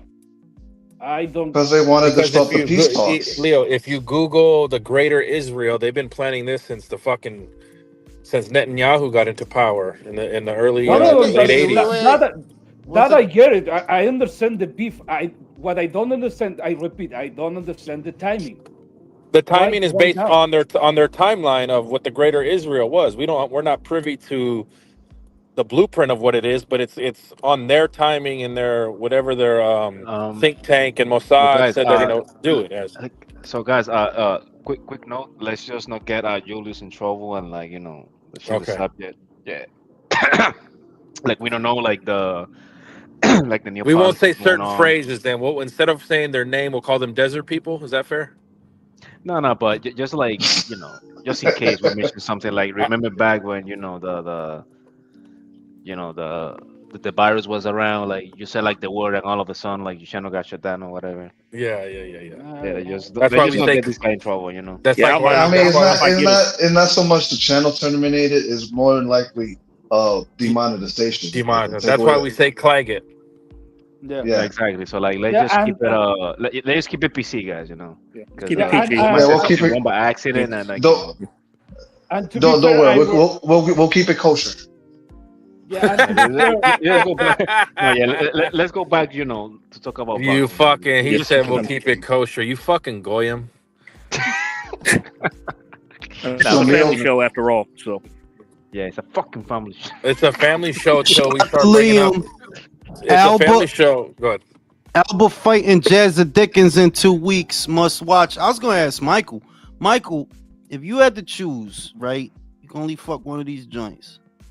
Angel Reese or Ice Spice? Who would you shag? Oh damn! Why you gonna do that to me? okay, can I go? Because no, because you know why I said that? Because they're opposites. One is a little I bit know. with a bubble, but one is a long woman of womanliness. I Who do would like you her go? legs. Her legs are quite nice. I was suffocating between them Eyes, shits though. Like, dead I'm be eyes. real that I would want Angel. I ain't even gonna front. I want Ice. Ice already Really? said Ice already said she squirts easily. I like that shit. Jules, can I give you my answer? And I have a good I explanation. like that shit. Good. I pick Ice only if I was taller. I'd pick Angel Reese, but since I'm a little short, I'd go with Ice. Yeah, Spice. it I just like figure like Angel is too much it for me to makes me kind of feel like small. yeah. I just plus I probably ask her for a piggyback ride or some Um, stupid shit. Nah. I No, but I want to get asphyxiated with them thighs, dog. Like I'm just gonna Yeah. be like, yeah, choke me, Yeah. kill me, yo big No, ass. can I No, say because the thing is, I Go ahead, don't Leo. see I don't see Hi, the Leo. attractive on Ice Spice. nah, I she don't can really get it. get. I don't no me tripea, to be honest. If she was in front of me, then I would obviously notice her ass, the real in real time. But imagery, I see she's not bad looking. Like you can't say that she's not pretty. No, She's no. a pretty girl. She No, can get it. She can I get it. do get it, but I see people flipping out about Ice Spice. I'm like, I don't get it. Ice She's not Spice, Michael, Ice Spice, Sydney Sweeney. Oh, That's an easy Well, pick for me. That's an Yeah, I already know who you Easy got, pick. Jules. I already know who you got, Jules. Fucking Is that- Bronx I bitch. like normally. Bronx bitch probably has a yeast infection. Right? Damn. But you telling me Ice? You telling me Sydney, who's not getting trained by all these Hollywood execs, has one? Like, come on, Bro, that's a rare beauty, dog. That is a rare But beauty. no, I would take Sydney. Like, So, I don't really like the white girls, but there's something so sexy about her. there's something I about like it. that broad, dog. Like she probably a There's something machine. about You it. know that, right? That's She right, probably like an a AI. walker, like It's the you. titties. It's not just that. Like I thought that, but it's not that. It's something else. Like I think she's an AI, bro. Nah, actually, you Could know be. what? Ice Spice has ass though. I need the ass. I need to grab some. Nah, I need to grab motherfuckers. some. No, come on. Ass is Motherfuckers overrated are saying- nowadays. Yeah, it's overrated Ain't nowadays. even that. It's Natural that. ass is always a win for me. Nah, cause you like you say that you gonna shag, right? Check it out. You gonna shag ice pickle, and when she Ice wake up and all that shit is off, you be like, yo, I fucked up. Damn, I fucked up. Shit, what the fuck was I thinking? What the fuck was I like? She ain't not bad. It's just that's, bro, Michael. You could pull an Ice Spice, bro. You can. I believe in you, bro. Like, bro, I know it's bitches in Canada. Some bad bitches. I believe you. Like, you know what I'm saying? Them Aries motherfuckers is some true sluts. But Ice Spice is a regular joint, dog. That's a regular joint. Like, you know what I mean? So I would pick almost anybody over that joint. Almost. I'll pick Mila Kunis over that joint. Oh yeah. Who's You that? don't again? even got it. That's the joint that don't got a body, but she pretty. She don't got titties. She don't got ass. She don't got nothing. What the dude's wife, the one that played Meg? Yeah, the '70s show. Yeah. The only reason I watched Black Swan was for her making Nah. out with Natalie Portman. Now you That was it. bugging. You're Shit picking was Ice Spice sexy. over that. Yeah, Sexy as no, I'm fuck. not picking. No, I'm not. Why You- she really got the Down syndrome eyes, bro? Who? She really Ice? got them shits. Yeah, like for real. No, Like it's she got something them around the shits. eyes. It's around the eyes that give it. You know. Buzz and Pisces. You know what I'm saying? I'm so cracked. Okay. Chloe Bailey Ice Spice. Oh, Chloe. That's an easy pick for Chloe's me. less of a whore. Chloe. Is she the one who lied on the baby daddy, or is that the other one? Who That's cares, bro? That's Who hater. cares, bro? I'm just kidding. Come on, Chloe's are whores. Who cares? Fucking cares, bro. As long as I It get don't to matter. It asphyxiate don't matter. between Chloe them. can get it. You know what I'm Chloe saying? can get Chloe it. is Thick ass thighs. I ridiculous, love thick dog. thighs, bro. The I like fuck is wrong with that bitch? Like, shit. You gotta be controlled. It's too much. Too much going on here. You know what I'm saying? You know what I'm saying? Julius's inner thoughts. Inner thoughts, bro. The inner monologue. Yo, But but champ- real shit. That Brian Norman's in some shit tomorrow, bro. That's a dangerous fight. It's a dangerous fight for him. It is, but it does boil down to who punches tighter. That I feel like that's what's going to decide that fight. If your hooks are tight and defensible, and you getting them hands back at home, you be alright. That's what she said. Jin doesn't do that. Jin don't do that. That dude, he's an animal. Jin fight like he's Zangief, double lariat. You know what I'm saying? He going crazy in there, bro. Like, and I fuck with him. Like, he's a good fighter. Like, he's exciting fighter, I should say. But you putting too much of yourself out there, bro. You're gonna get caught. You know, and Andy Hirioka already knocked him out. Sure did. That was a 140. He knocked him out. So I mean, you know, Andy Hirioka and Gary Antoine Russell. That's what we need. We still We ain't never getting getting that fight. shit. We ain't never getting that fight. My dude, that dude been mandatory for how long now, bro? That dude been mandatory for a minute. When was that Barroso fight? Last year. Wow. They did Barroso dirty with that, man. They really did. They're doing Andy dirty now. Frank Jager says, shout out to the porn sounds on the relay. Yeah, I'm gonna use more porn sounds. I want to use louder ones. I need to find like loud orgasms. I keep going for the sensual shits. Oh, is that what that was? Yeah, I'm trying to get people in trouble. Like, I want somebody to be at work watching the relay and I was gonna tell you, like, whoever's making noise in the background to tell them to shut up. Like, seriously. Yo, Joe, so let me get this straight. This is the new format change you've been talking about, right? No. I'm gonna do it. It's like the Zolani Tete. That's the flavor of the month right now. And then, you know, next month it'll be a different flavor. You know what I'm saying? But right now I'm trying to get people. I want like somebody to be in the car with their wife. and they Damn, that shit just like, yo, what the fuck you listening to, yo? So I'm gonna find some mean ones. I want to find some loud ones and shit. But Michael's up here twice for some fucking reason. This shit's gonna disconnect, man. Give it a second. Mm-hmm. Bro, StreamYard I is can't so be the shit, only man. I've been one, telling though. you to- I I've been can't be telling the you to only switch one to that. Discord for so long, bro. Bro, Yeah. you saying that, but you the only one that happens to. So it ain't StreamYard. That's your ass. No, it's your ass. That's your ass. That's that Canadian Wi-Fi. Yo, does it not Yeah, make that's anybody that else's device Justin fucking Trudeau hotter fucking too? Wi-Fi. Yo, look, Jose don't be dropping off. Jay don't be dropping off. Virtuoso, he do, but that's because he in a project hallway, not because.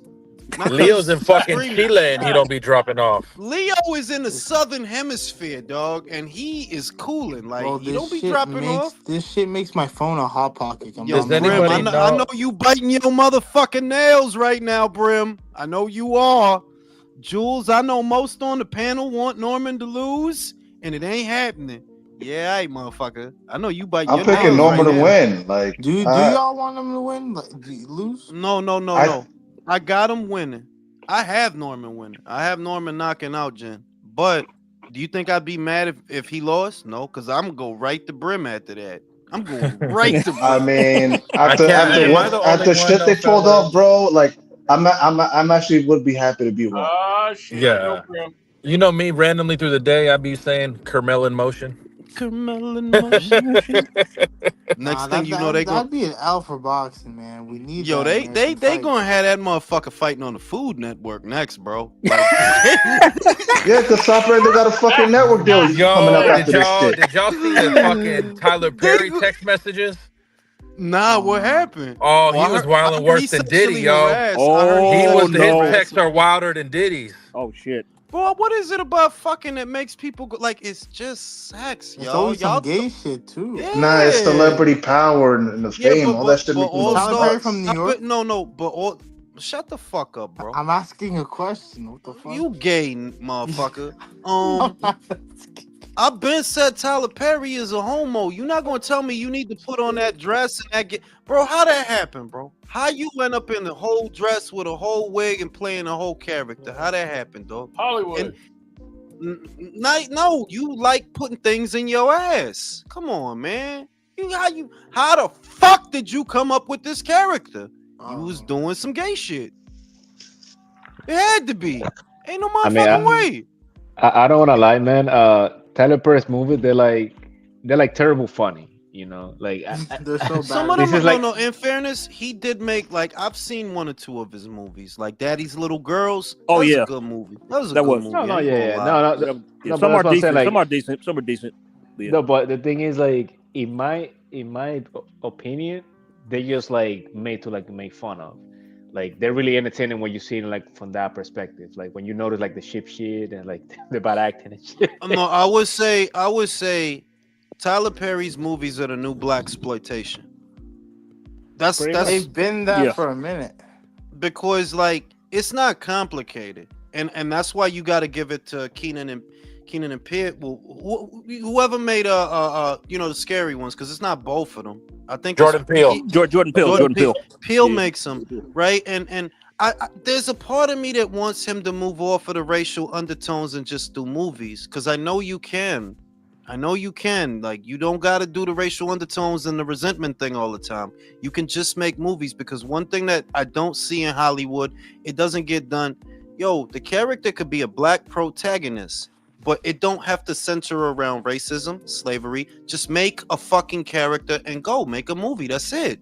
Make a movie, because I noticed that everybody in Hollywood does that, and it's in a way that's blaxploitation, because you keep bringing it back to that center, and it don't have to be about that. But one thing I loved about Seven, Morgan Freeman was a detective, dog. Simple. He's a detective, bro. Simple. Not Nothing a black else. detective. Yeah, he's just a detective. You feel me? Equalizer, same thing. He's a dude trying to. It's not about all these things. It's about the character in a movie. That's it. Whereas with Tyler Perry, what I notice is you conjure up a lot of themes that they're familiar, but that's what makes it blaxploitation. That you play up to the stereotypes. The what is Medea? What is she? The angry black woman. Yeah. That's a good question. You know what I'm saying? So, Julius, could you define for me what blaxploitation means? Blaxploitation movies started in the 70s, and what it basically is the best way to understand what makes blaxploitation is you doll up negative stereotypes in the movie that you're doing. So Precious has to be a poor pregnant girl running down the street with a bucket of chicken, and her mother ain't shit and resents her. God. That is black exploitation. Where And the can't you father's just not make around. and the dad's not? It's like you're going for all these. And the thing is that there is a whole America out there of children who know their fucking fathers and their mothers, and they're not fucking poor or uneducated or pregnant. But when you especially at that time, because I believe black exploitation films started in the 60s or the 70s, you're depicting things constantly, which is why Cosby was such a big deal. That Cosby wasn't about all this bullshit. It was about a funny doctor and his family. That's it. That's what it was about. A funny doctor and his family. Whereas if everything always got to be the inner city street kid, he got shagged by a dildo in the locker and the cops touched his penis. I mean, It's shit. like, can we not? Can we Dr. not? Chloroform. Shit, even without Eddie Murphy, Jules. Eddie Murphy wasn't like that. He was like, to a degree, he was and he wasn't. Like Beverly Hills Cop played on that, but not a lot, not overbearingly. That he was from a rough city, so he ends up in Beverly Hills as a cop, and yeah, it's a different scene. But most of it is just him trying to navigate that scene. And like, yeah, this is not regular. These is rich people out here. No, because the thing is, But he's still smart. He's still a smart, capable police officer in those movies. And it was that the focus of Axel Foley is he's clever. He is clever, and that's Axel the point. Foley, dude. The first two movies were great. Yes. Did y'all see the fourth movie? I don't like the fourth movie that much. Bang. Golden Child. That movie is Golden my heart, Child. bro. I love Golden Child. I want the knife. It was funny without the typical bullshit. Like, it was funny as fuck. Motherfucker biting his booger on his shirt. This shit crazy. And it wasn't the same. It wasn't the same old bullshit. And that's what it is, bro. That's true. That's true. And to your point, Jules, it's because like a lot of times they always want to implement like the whole because I'm a black cop. I was like, who the fuck cares? Like, the buddy cop, like that was in the 80s. The buddy cop movie, you kind of even though it wasn't really a buddy cop movie because Eddie wasn't a cop, he was a convict, but still, Nick Nolte, 48 Hours. Oh yeah, there was a time and a place for that kind of stuff. But in 2025, dog, can you just make a movie about a detective, or can you just make a movie about a doctor? Without this being the focus and the focal point of the protagonist and the characters, and also the thing is, a lot of these directors, they don't understand like the point of a lot of the movies back then. It wasn't necessarily because this character was black. The whole point is like this guy comes from a rough city, or from a rough environment. Because if you remember when what was the movie with Jackie Chan and Chris Rock? Rush Hour. Yeah, like the whole point is like he's from LA. He didn't care about he was black. It's not always the directors, you guys. It's the studio and the writers. The writers have to be supported by the studio. The director has to work with what the writers have in the studio. No, but you get my point, right? Like it was. No, I know what you're saying, but you can't always blame it on the directors because it's a lot of it has to do with the studio that's funding the movie. Yeah, what they want. The director's at the whim of the studio. So if you have a movie project, the writer has a script. They go to the studio, they sell the movie, and they're producing the movie, and they have to hire writers to do last minute edits. And every movie, I swear to God, has last minute written shit going on in it. Yeah, and then they have to hire a director to direct the movie of how they envision it. Now, a lot of this sort of woke culture stuff is coming out of the writer's room, and the producers of the movie, which is a studio, and the people that are funding it, they're funding this message. Yeah. So the director may not want that, but they have to fucking put up with it. I'm gonna give you an example of a movie that didn't do this, right? Y'all know the Spanish dude from Crash? The Spanish dude, he got the mustache. He's in a movie where he had a premonition. Alien invasion. Long story short, it was, I forgot what streaming shit it was on, right? And the movie is not about how he's Mexican, you feel me? It's not about the border. It's not about fajitas. It's a dude. He had a vision. He has a family. It was about bacon wrapped hot dogs. right. You know, it wasn't about carnitas. It wasn't about corridos, and it's a Spanish dude as the protag. And what I'm saying is, see, I'm not doing the jealous of white people thing, because you know that's what people like to do. I'm saying that when white motherfucker make a movie, white motherfucker don't always make the white motherfucking movie about the white motherfucker. It be about the shit that it is. Whereas if a Spanish motherfucker, well, it got to be because of how he's Spanish, because he from, you know, because he speaks Spanish. It got to be about that, right? And if it's you know what I'm saying, and that needs to stop. Like, yo, just make a fucking movie, dog. Yeah, just Because make a what fucking movie. That just leads to the character being stale, and like they have to focus so much on their identity that they don't have any room for character development. Yeah, like, oh yeah, let's do the dude Dominican, so he must live in Washington Heights, right? He must. Did you notice how in Well, there was a movie called In the Heights. I know. You know what I'm saying? He can't be Dominican in Florida. He can't be Dominican in Iowa. You know, he got to be Dominican in Have you guys noticed Heights. that in the zombie movie on HBO, The Last of Us, they didn't focus so much on the ethnicity of Pedro Pascal and his brother, because obviously they're Hispanic in the movie, or Latino or whatever, but they didn't focus on that as much as they focused on the lesbian couple, and the focal character was this really tiny person that was fighting off big people. You know, this is the kind of thing that happens where they sneak it in, and they don't have to always make it obvious. But they always sneak in they always have to like pepper in that woke message. No, and you know what's funny, man? Well, just to give you one more example, is like, what was this movie about this superhero that they lean so much of like the Mexican stereotype that it's like even a little Blue Beetle. You talk about Blue Beetle? Yeah, sí, la cucaracha. Yeah, but that was like very obviously written that way, though. That whole thing was written that way, and that was the premise of the movie, had that backbone to it, and they sold it like that. They packaged it like that. That's what they had. That's what they had. That Lopez guy. That's not funny, George. Dude, that guy's not funny. I don't care what anybody says. He is not funny. No, he's not funny. He's not at all. I've shit never I laughed like- at anything that guy said. Well, I did used to watch his show because his wife was fine as fuck, dog. Like, I used to want to But suck her titties. that's the only reason. So yeah, that's why I watch that shit. Motherfucking Across the Spider-Verse got a black and Puerto Rican Spider-Man, and they don't ignore that he's a black and Puerto Rican Spider-Man. They show you, no, this is what he is, but the movie is not about that. You feel me? They're like, nah, it's things going on. Like they not trying to, you know, like nah, he from uptown. You know, he mom got an ass. You know, dad is a cop.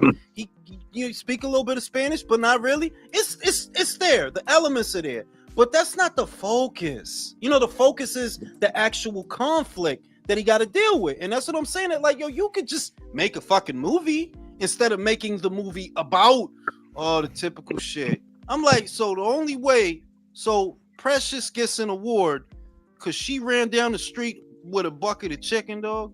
Is this what we making movies about? So Jules, Jules, you always know that. Did you see that movie? I did watch that. How painful was it? No, look. The thing is, I'll be real, because I'm a big movie guy. Is it a good movie? Yes. But why do you always depict the people with the same conflict when I know everybody ain't like that?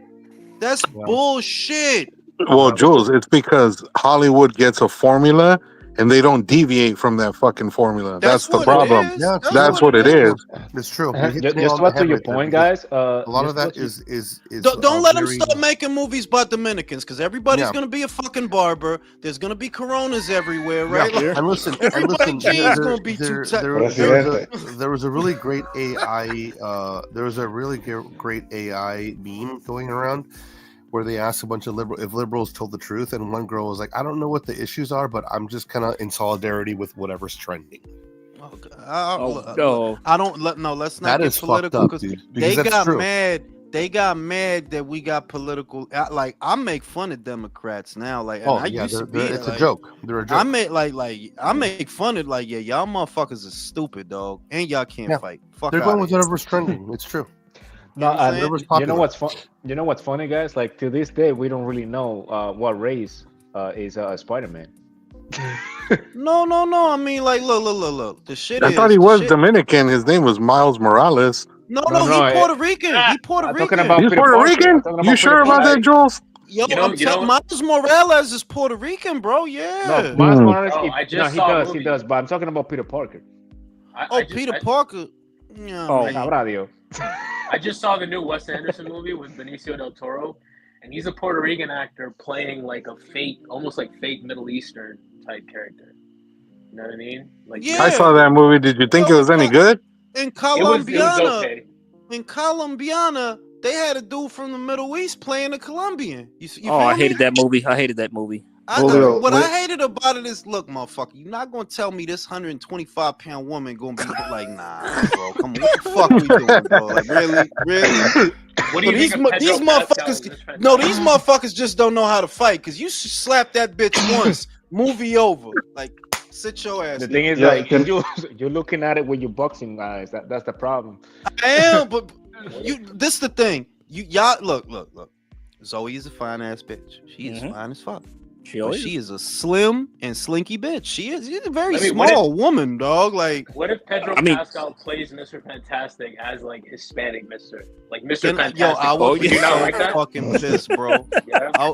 If his arm is reaching around to give a motherfucker a fade or something. he parks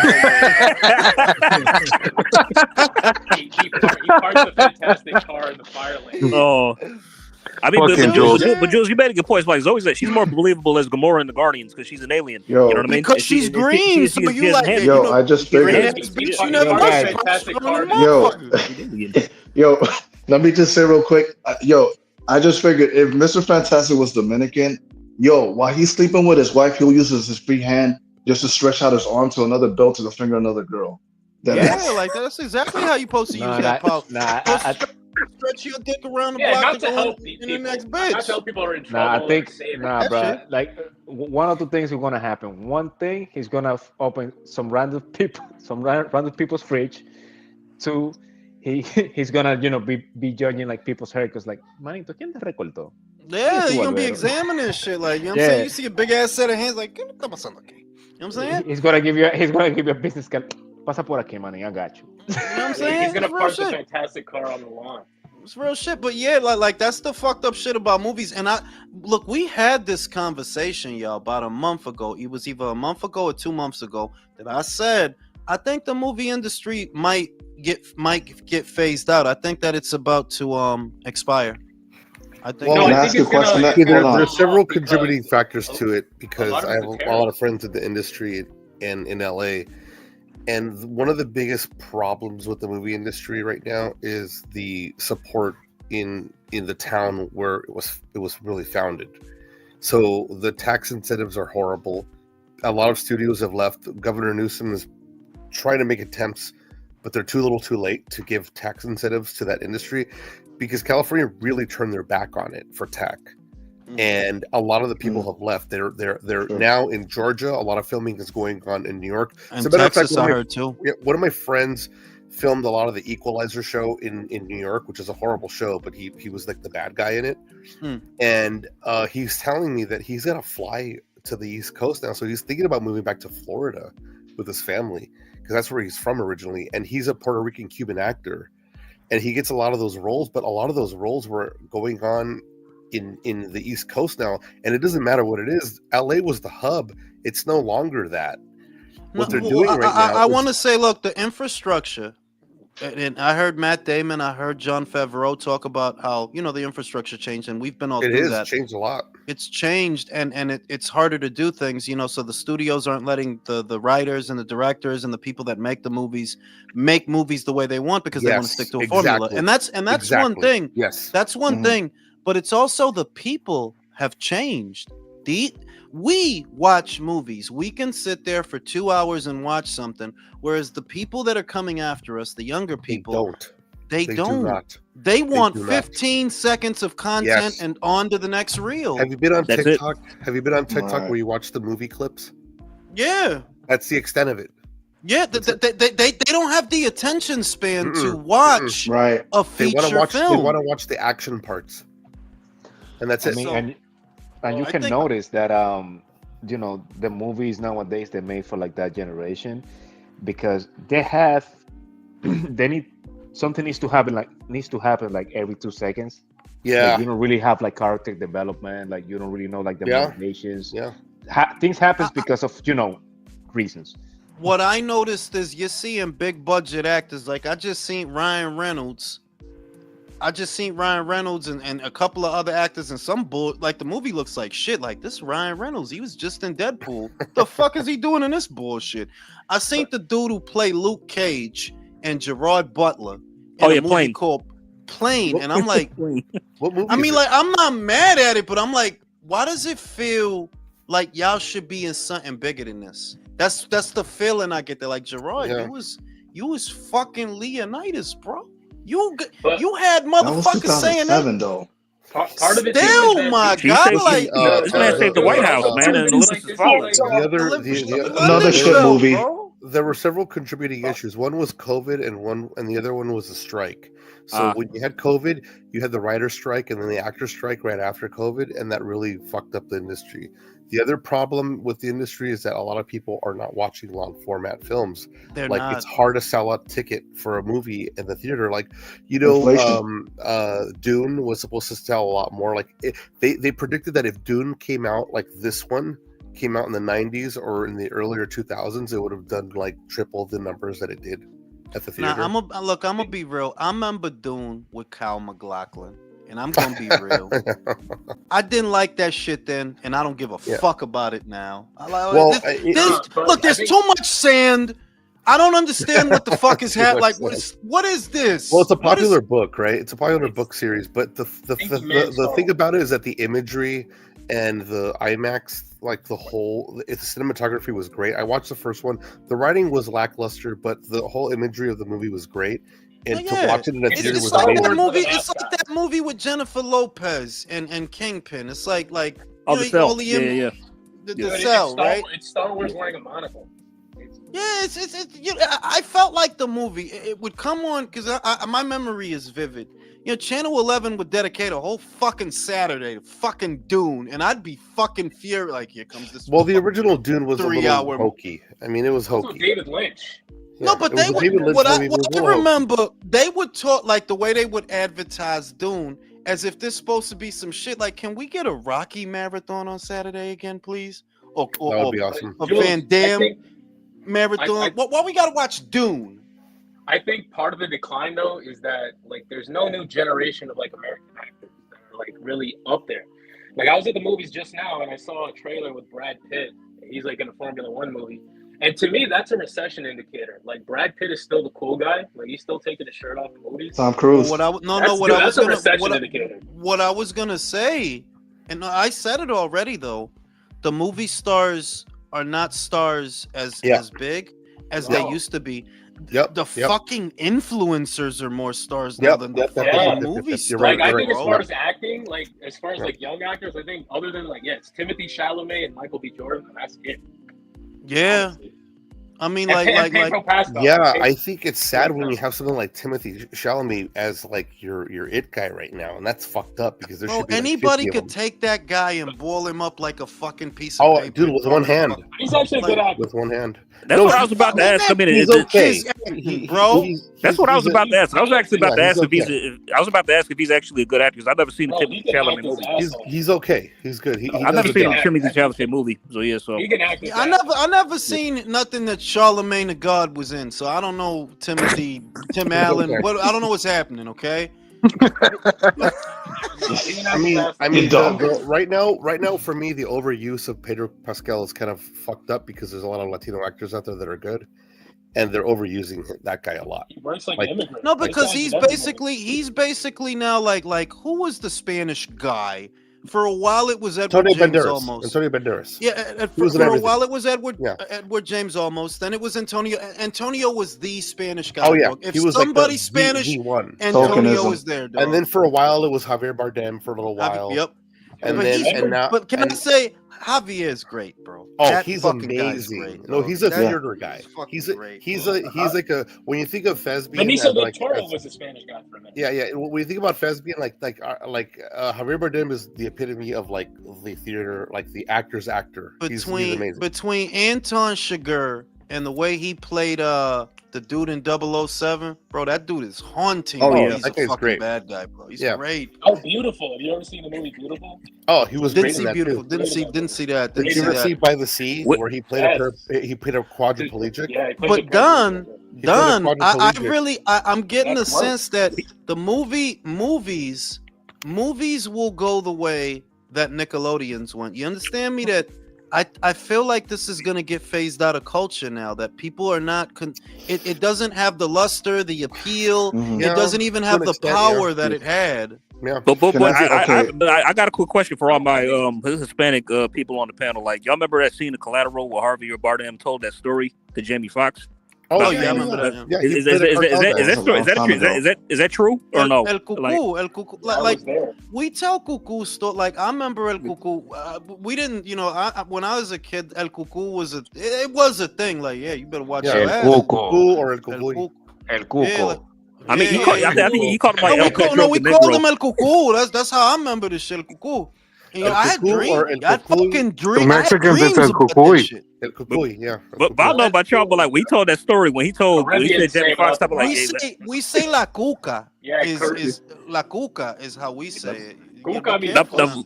but was y'all That's exactly what we were The talking boogeyman. one The was La boogeyman. Llorona, man. La Yeah, Llorona that's the was other boogeyman, one. basically. Yeah, I mean, but I realized that scene he was how much good at because I was scared after that story when he said like if he just came up, how fucking furious do you think he would get? I'm like, oh shit. No, He was only in that movie for like 4 minutes. No, but Pregnant for real. he steals the scene. How good he is, dog. He did, He's he a did. great fucking actor, bro. That's the Liam highlight of said the film. people have a 70-inch TV and surround sound in their living room with streaming.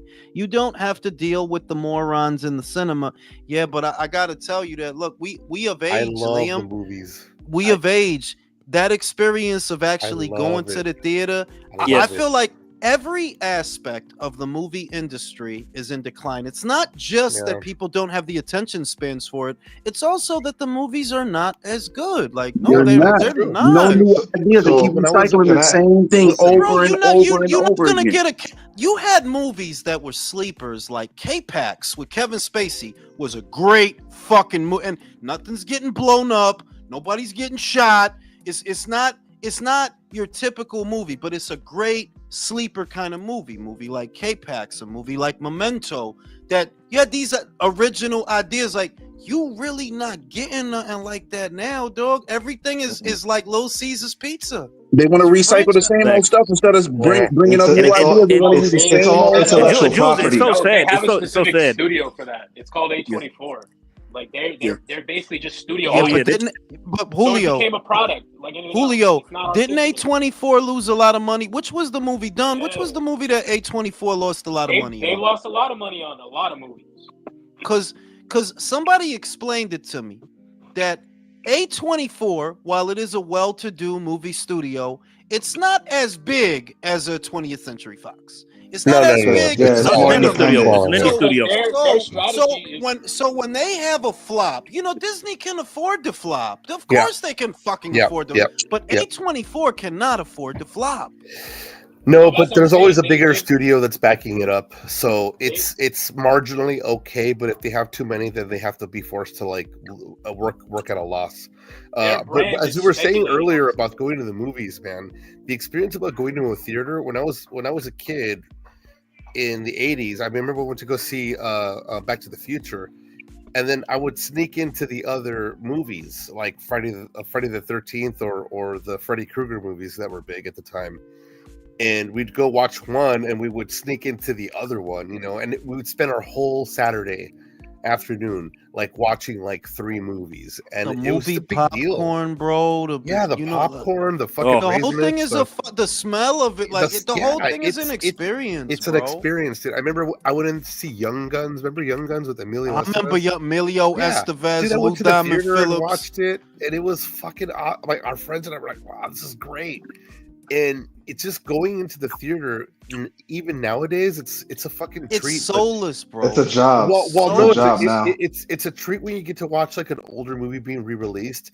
But when you go to the theater nowadays, people are on their phones, bro. Yeah. Literally. The last movie I went to see at the theater that I was excited about was The Bike Riders. With I went for Captain America. I enjoyed it because I went in without any expectations. Those or are anything fun. like that.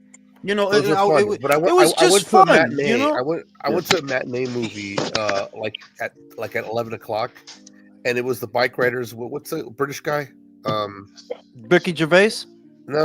It was a serious role. The Benedict Cumberbatch. Tom Hardy.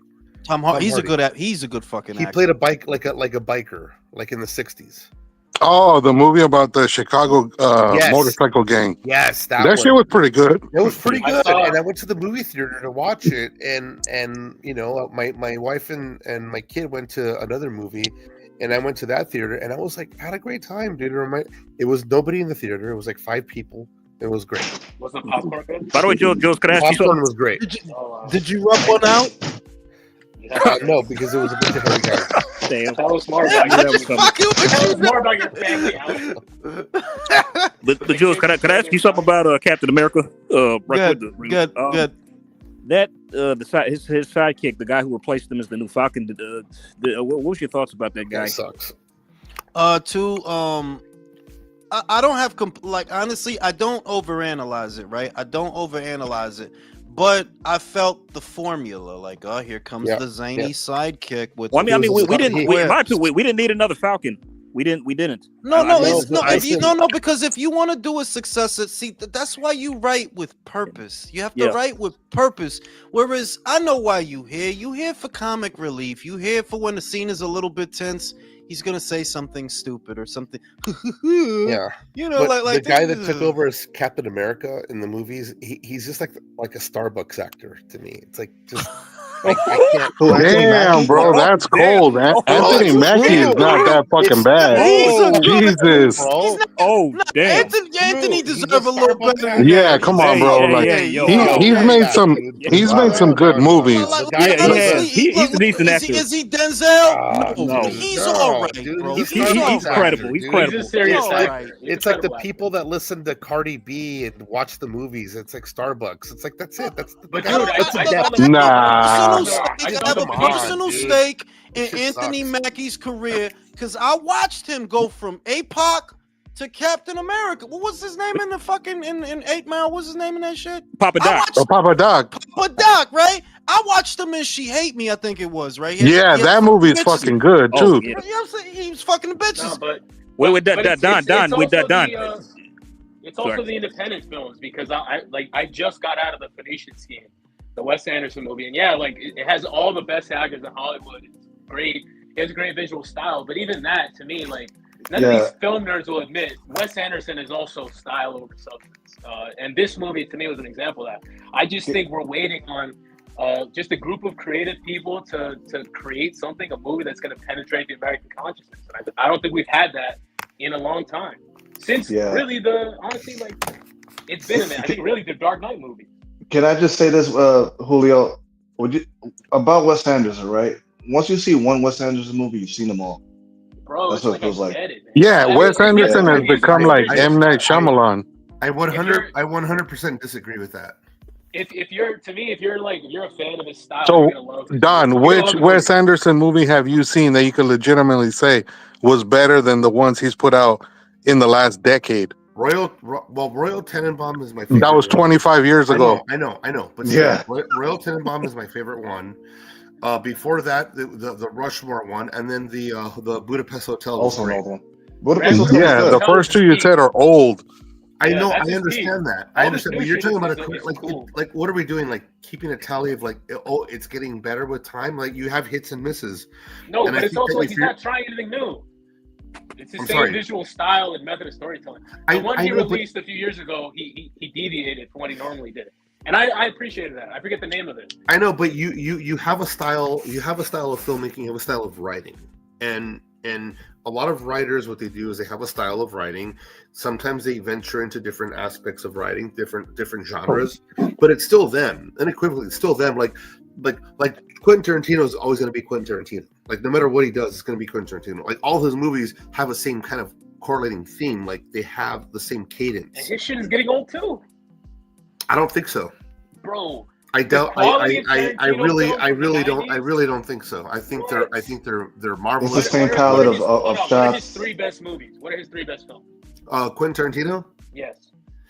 Quentin Tarantino's for me, in my opinion, I think that of Pulp Fiction, of course, is the number one best movie he did. What year is that? 94. I liked Inglourious Bastards. Okay, 2010. And God, I really enjoyed the Hollywood movie. Once Upon a Time. I thought it was okay, but I think Tarantino's strongest filmography is in the 90s. Like even Tarantino films, like they're good and they make people excited and they're provocative. But Once Upon a Time in Hollywood was not very much like the other ones. Once Upon a Time in Hollywood, what stole the movie for me for the first time in a Quentin Tarantino movie, what stole the movie for me was Leonardo DiCaprio's performance in it, his ups and downs, because he really had Leonardo DiCaprio really showed deep layers in that movie, because it was kind of a dark comedic role, but he had really dark and twisted thoughts in it as a character, but not as Leonardo DiCaprio. See, it's something to be playing an actor in a film, and he really sold it. Yeah, no, sold it in a way where I haven't really seen too much of that being sold, and he really did. And also, in this landscape, we would not. I just realized, I was just thinking, we would never get a Boogie Nights in this current Hollywood. We would never. We can't. It's impossible right now. We can't. We would never get a movie, and that was a good movie, by the way. That was a good movie. No, that's a great movie, Joel. Great movie. It was fun. There was funny parts Steve, you're embarrassing me. William H. Macy was one of the best roles in it. But Burt Reynolds fucking killed that movie. Oh, dude, Burt Reynolds is fucking great, dude. Yeah.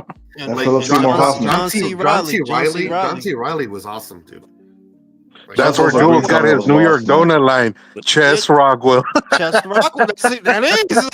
Yo, I gotta call myself. That's that shit. Shout out to Mexican. I'm looking forward to 28 years later and the new Conjuring movie. Hopefully they don't flop. I feel like The Conjuring is probably one of the better horror movies that's out there, but it's not. That's not saying much. The first one is still the best one. The other ones are just kind of meh. Yeah. Meh. The devil made me do it. Meh. It's okay. Hey Don, I got a question, right quick. Is Don there? Shoot. About you're not very happy about Anthony Mackie getting the shield. You kind of wish Bucky got the shield, huh? No, because I actually think Bucky's kind of out of the whole series, he was kind of like a lame duck, in my opinion. I didn't really care for his character too much. I didn't care. I think it was the Winter Soldier. I'm gonna be real. I'm gonna be real. That Bucky was for the bitches. The bitches was hot for Bucky. Let's just call it. The bitches was hot. I didn't think nothing about that motherfucker. What? He wasn't memorable. What the fuck about him? He got an arm. When they made the Winter Soldier, Tony Stark still stole the movie. Yeah. Honest to God, that's what made that. You mean Civil War? You mean Civil War? Or no, the Winter Soldier. That was the Winter Soldier. Well, no, he wasn't in it. Civil War was something else. Yeah, Civil War was about the Winter Soldier that Tony found out. Yo, this dude killed my parents. Yeah, and he wasn't memorable, dude. He was just a lame duck. He wasn't. I don't really think he's memorable in anything. No. I'm not hating. I'm not hating either. But I'm gonna be real. I'm not hating. It's just being real. Being real. Anthony Mackie as Falcon in the second Captain America movie was honestly better than anything I seen Bucky, and I'm sorry. Yeah, that's how I feel. Like That's true. That's It's true. just So more who is relatable. Bucky as Listen, an actor? I'll take the Starbucks actor over Bucky. But who played Final Fantasy VII? Who played that? I did. Do you remember the dude with the red cape? Yeah. And just being mysterious Vincent. and standing around. That's motherfucking Bucky, bro. No. That's I meant, what's the Bucky. actor's name, Jules? Sebastian Stan. So, Oh, okay. Oh, all right. You know, and like some people like him, and that's why you gotta appreciate that. Look, people gravitate towards whatever they gravitate towards for whatever reason they gravitate towards it. But I never got the big deal about the winners. Like, what about him, dog? Like, we got hair and he got a metal arm. What? Jules, the thing is, that dude, that Sebastian Stan dude, he did a movie last year based on a book that this dude wrote about Donald Trump called The Apprentice, and he played Donald Trump. And I thought he did a hell of a job playing him as the younger. Oh wow! Okay. The younger version. If you guys get a chance, watch it. It's a pretty interesting movie, and the movie was not financed by a Hollywood studio. It's a Danish director who made the movie. Yo, see, you gotta fuck with your boy, because I literally said this already. The only way the movie industry can survive to where good movies come out is they got to move away from the movie studios and do them themselves. The same way the music industry is. You know, music didn't necessarily get better for it, but that's the way it is. You know, you don't need an A&R anymore. You don't need to distribute. You don't need that shit. You can make your own music, and if people like it, it will take off. Yeah, all by itself. That reminds me of a director. What's his name? Adam Wingard. Yeah, he directed the Godzilla and Kong movies, a couple of those, and I think the Death Note movie on Netflix. He said that he enjoyed working for Netflix so much because they just stepped back and let him do his thing. They didn't interfere.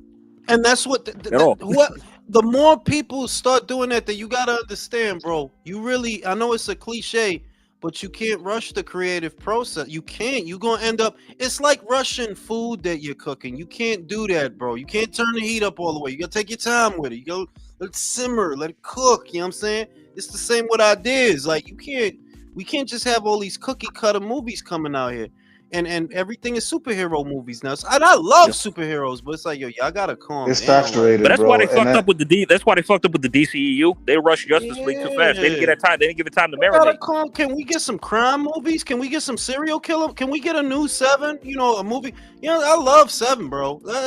I still go back and watch Seven. I still go back and watch Silence of the Lambs, bro. Clarice. Yeah, Silence of the Lambs still is a like it lures you in so well. Even the one with Julianne Moore and Ray Liotta. I like that one too. Oh yeah, Hannibal. Hannibal. Good, bro. That one was good too. Hannibal, that was great. Oh, no, did you ever see Manhunter, the original one? I didn't see Manhunt. I heard that. I heard that. Is that a prequel? Yeah, Manhunter's a prequel, and you know what takes up after that was what took up Red Dragon. The Edward Norton movie. I want to ask you guys. Good too. Red Dragon was good. Have you guys seen Zodiac? I seen Zodiac. Yeah. I saw that. I watched it. That's pretty good. It was a little long. But that's a great director, and David Fincher. He makes really good fucking movies. Did y'all see Suspect Zero with Ben Kingsley? That was good. Yeah, that was a good one too. That was a good Ben Kingsley, Aaron Eckhart. Is that Aaron Eckhart? Aaron Eckhart? I think it was Aaron Eckhart. Yeah, that was a good movie. And it's not a huge transforms into a giant dildo. You know what's good about that movie is the subtleties of Ben Kingsley's acting and his facial expressions. Yep. It just sells it. He sells it. He makes you believe. You know what was really good? Like that, I still go back and because I like the vibe. Lucky Number 11. That was a good movie. Oh, bro, that movie is so underrated. That movie, Hartnett, Lucy Liu. That shit was. Bruce Willis. That is a criminally underrated movie. So, underrated. How you guys like movies? You know, like they're not really that violent, but just like they made like the story like really good. Like you even thinking about doing things like that, like Rounders. Like, damn, I want to play poker now. Yeah, it was good. I seen an Eric Bana movie where he's a fucking poker player. You know, that's the movie. He's a fucking poker player. His dad, Robert Duvall, is a poker player. And what's good about the movie is it's a break. It is a break. It's kind of like You got the action shit when you want your action shit. You got your Hong Kong when you want your Hong Kong, your fantasy. You need a break from that to sit down, listen to a story. And nothing blew up. You know, nobody got shot. Yeah. It's a drama. Not a high body count. You know what movie is really good, Jules? That speaking of action stars, that he always makes the same movie, but he made this one, and it was actually a good fucking story. Was Jason Statham in The Bank Job? The Bank. That was a good one. That was a good movie. Hold on, the one with he's the working man now. You know, he works at the was it the one with Clint Eastwood's son? No. That's a different movie. The Bank Job was the one where it was him and all the other British actors, where they recreated a supposedly a true story that these guys broke into a bank in London to steal a bunch of shit, and one of the fucking bank vaults held pictures of Princess Margaret getting down with two dudes in Jamaica, and the British government didn't want them to find those pictures or some shit. But it was a good fucking movie. Oh shit! Let's keep this dick sucking to a minimum. What kind of premise to a movie is that, bro? Watch it, Jules. It's a really good fucking movie. The one that I liked was the one where his son gets killed, and Clint Eastwood's son is in it.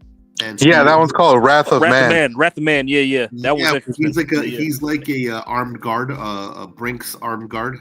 But he's really a crime boss who's trying to get like revenge for his son's death. Yes. You know what's good? History of Violence. Viggo Mortensen. That was a good one. Oh, that dude's a good fucking actor too. Yeah. Excellent. That was really good. Eastern Promises is the shit. Oh, Ed Harris though. Shout out to Ed fucking Harris. Man. There was just something so menacing about that guy. There really is. But without him doing nothing, he'll just be standing there saying sentences and shit like, yo, this dude's wilding. Like, that kid's really good.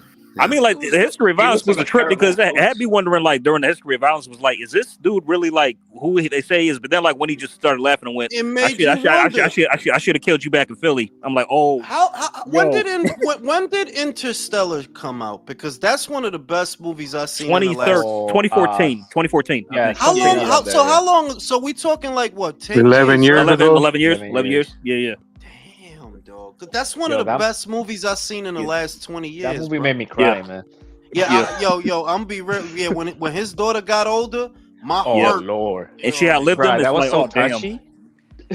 You know what movie? It was like you brought up Lucky Number 11. Like honestly, I can honestly say that plot twist at the end when it was revealed that he was that child. Bro, that's one of the best plot twists I've ever seen. They set that shit up beautiful, bro. Like that was that. Yeah, like I didn't see that coming at all. Like literally. And you don't get that now. Like you just don't like you can look at every movie that's in the theater right now, and it's really all Little Caesar's Pizza. Like, yeah, this franchise, basically, either it's a franchise or you try to turn it into a franchise. You talking about what? Final Destination, Bloodlines. Gee, I wonder what's gonna happen. Yeah, like we don't know what the fuck's going on there. I better watch this. I don't know what's going on. I don't know how many more people are gonna get killed. You know what I'm saying? Next thing, Saw 10. You know what I'm saying? I've never seen any of the Saw movies ever. Really? Just look at the first one. The first one is genuinely good. Not great either. Not great. Good. It's good. That's where it stopped for me. I just saw the first movie. That was it. Who generally does good horror right now, other than the Japanese? Oh man! Honestly, bro, the only thing here in the U.S. that's actually come out in the last maybe 20 years is the guy who's made the Terrifier movies lately. He's actually tried to. Terrifier, they're like these low budget horror movies where he brought a killer clown kind of. Right. It's almost kind of like a spoof of the 80s horror movies, but like with a new twist on it. Like that's the only dude really doing anything here in the US. I'll say look, Smile, the first one, it's okay. It's okay. It's okay. Yeah. Second one, y'all trying to have the Dua Lipa bitch. She going through the smile problem, I guess. You know that wasn't no point in that fucking movie, though. Yeah, that movie was stupid. It's like there wasn't no point in that shit. Yeah, like you know what I'm saying. By the way, did y'all know I'm still scared to say Candyman in the mirror to this day? I saw the new Candyman, the new one. The new one, yeah. It was good. It was And I like this guy. It's pretty much a sequel to the first, like the very first movie. But you can't replace the dude who played Candyman in the original, Tony Todd. He's a hell of an actor. Yeah, dog. He was in everything, bro. Like he's in everything too, dog. You know what I'm saying? But yeah, like horror, America really, because we used to we had the slasher flicks down pat, Yeah, dog. We had all the horror shit. Now Texas Chainsaw, Jason, Michael, Basket Case, fucking. Y'all remember Basket Case, right? Yeah, that's the fucking the 80s shit that was like low budget. I think it's because those directors, I think they died down, like like Kubrick and all those guys. Well, Tarantino got old. I would say the audience changed, is what it is. I said this before. I know the world changed because I saw it. People were more religious. People were more religious then, so it was easier to make a horror movie because of those themes that people would find scary. Yeah. Whereas now people are atheists. They don't care. They believe in whatever. They don't believe in the traditional stuff. Horror doesn't work the same. I think that you're on something. You're really hitting something there, hitting a nerve with especially with an audience like myself. Like I'm a little older, but I did grow up in a household that was like a science Catholic. Like there was a lot of psychology going on, and so when I see like films that rely on mythical things, I really disregard them as schizophrenic. Like I really don't put a lot of weight behind it. And are you confessing that your family were Scientologists? No. That's a big difference. No, come on. What are you? I'm joking. That's weird. I'm fucking with you. No, but you know what I mean? That Exorcist, right? Horrifying. I still watch the movie, not because it's scary. I love the atmosphere of what is. Yeah, it does lure you in because of the of that possibility. But for me, when I see something like that, or when I see something kind of like mystical, I just in my brain I go to a mental disorder. Where I think that people have a mental disorder, and that's their point of view, and they need a hug because they need to activate the vagus nerve, and when you activate the vagus nerve, people feel a sense of relief and a safety. So I think that those movies are a little, like whoever's writing it doesn't really realize that that's what a lot of people are going to see, or maybe they're trying to sell it to people that are just a little bit more susceptible to that kind of bullshit. Well, look, if you, I'm pretty sure you've done some writing, right? Like you've wrote stories, because I did that when that's what I wanted to be when I was a kid, was a director. Literally, that is what I wanted to be. But me too, but I ended up doing a lot of editing. That was my forte in school. And I think that I wouldn't go to the extreme that's saying that telling a scary story is that sometimes it's you get pulled into the atmosphere of the world that you made. You can sense that it's working, that if an audience is watching this, it's working by this point in the story, they're in it and they're immersed in it. You know what I mean?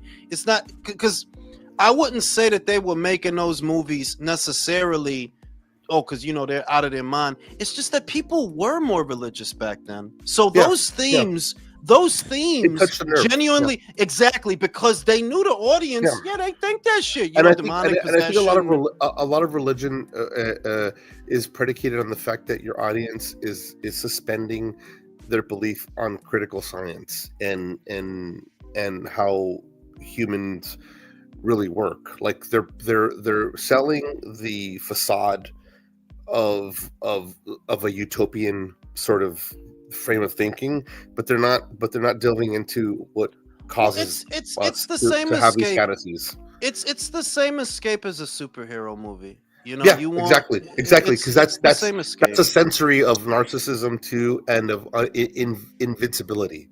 And when we're younger, we feel more invincible, and when we're older, we want to feel like someone. That and the comfort, the comfort of knowing that there is a good, there is a bad, because it would be more unsettling to say, that there's neither, and we're just here doing. That the good guy also has an agenda, right? Like their agenda is your perceived good guy is probably getting funded by some fucking dark shell company. Now I will know? say that where I respect that Don is more driven towards science. In my 500 years on this planet, I am convinced. I am convinced. Oh yes, evil is a thing. It's a thing. Definitely. It's a thing. Definitely. It's a force. Like Yeah. water. It's a thing. Yeah.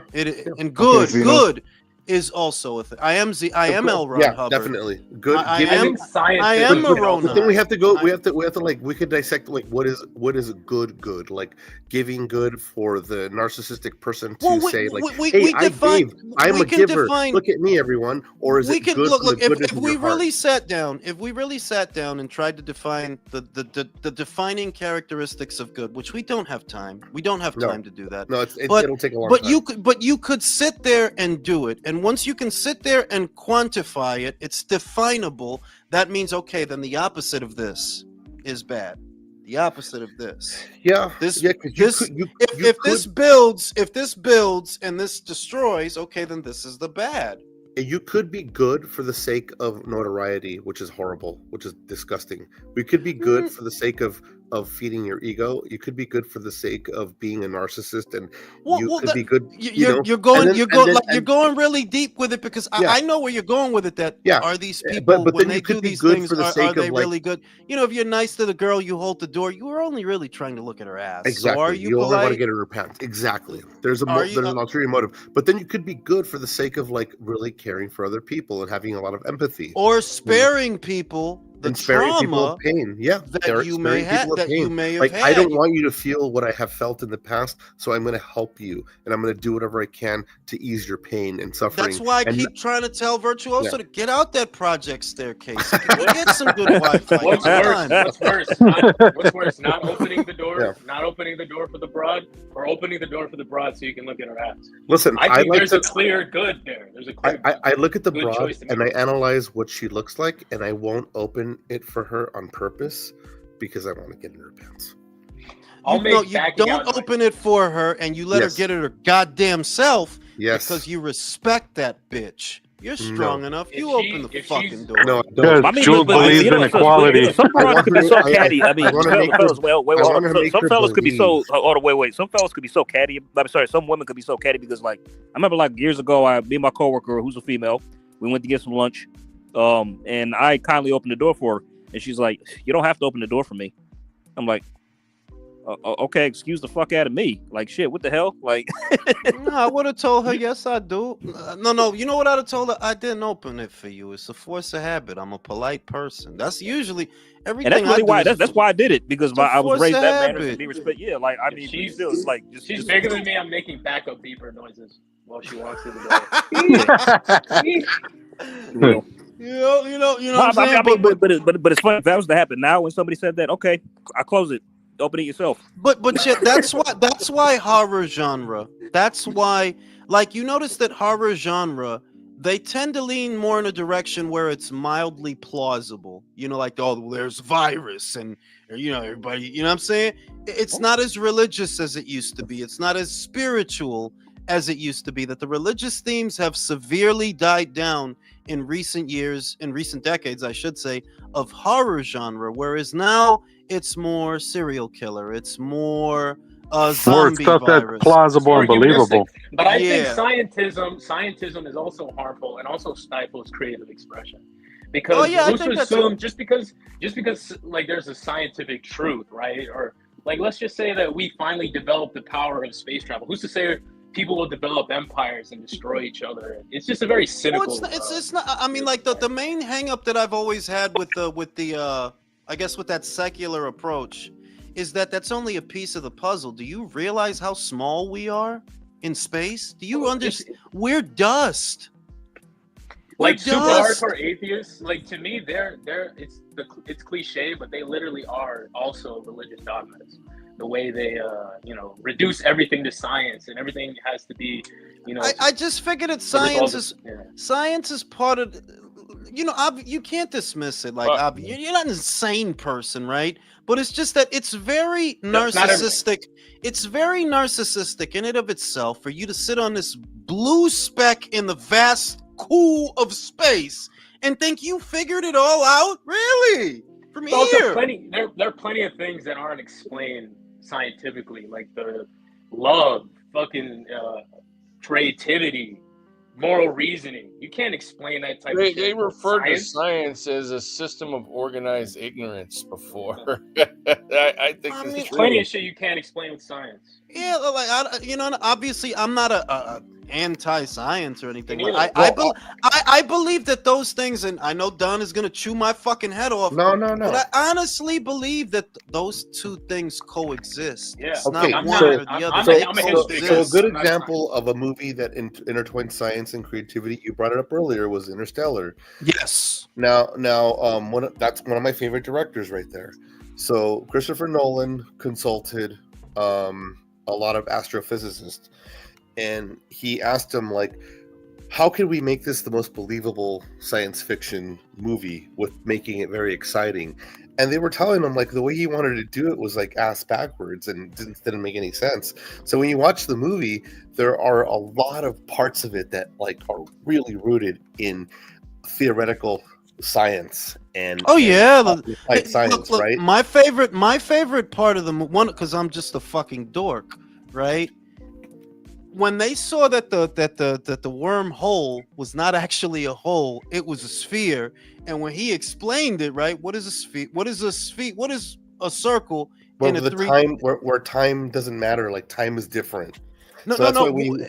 In a three-dimensional space, it's a fucking ball. It's a fucking ball. I was like, yo, that was the coolest shit. I was like, oh shit, but physiologically, we would never survive that. Oh no, Like, no. Like our atoms, like we would never, yeah. we would Like, never You're survive that. linguini. There's no fucking way, dog. Linguini, right? But the best part, one of the best parts about it was that they got right was like going to another planet would accelerate the timeline. So like you going to this planet was like spending 7 years there. Every like 20 minutes you were there, and then you go back to the mothership and you see the guy that's older. It's like that would actually theoretically probably happen. Yeah, because it's closer, and the gravitational anomaly slows down time. But then you go into this black hole and you're behind a bookshelf all of a sudden. I was like, come. Well, that's the thing. Well, that's the thing. The way that they explained that, was that the architects of the Tesseract put him there because, like you said, you would never survive being on the event horizon of a black hole. You would never survive. No. What they said was that when you see Matthew McConaughey, when he's falling, that's that they took him. He's not actually falling into the black hole. Which is like, okay, you have to suspend your belief in everything natural, but I thought the fucking thing was enjoyable because they got the psychological aspect right. It's fucking amazing, bro. I love Ben that Affleck's movie. brother was in it, right? The Casey Affleck, yeah, and he was great because he was playing a guy whose planet was going to shit, and he had a family, and of course, you don't want to leave your home. No matter what's happening, your kids. And the other thing is, mentally, you check out. You could tell that Casey mentally checked out because we're gonna leave here to go where, dog? Exactly. The planet is dying. Exactly. Where are we going? I'm going down with the ship because I don't believe that we're gonna go anywhere as good as this. Yeah. And I don't want to put my family in a precarious situation. So that movie really sold it to me, and I don't care about like the anomalies in it. First of all, we would never make the radiation belt in outer space. Like that's first. Okay, human beings, our matter would not survive it. Second, to go into a black hole, get the fuck out. Get out of here, though. That's not. And to this day, I wonder about those shits. What is a black hole? And I've settled on a black hole is not this mysterious shit that they say it is. It's just a gravitational pull that's heavy. It's just it's probably just space wind.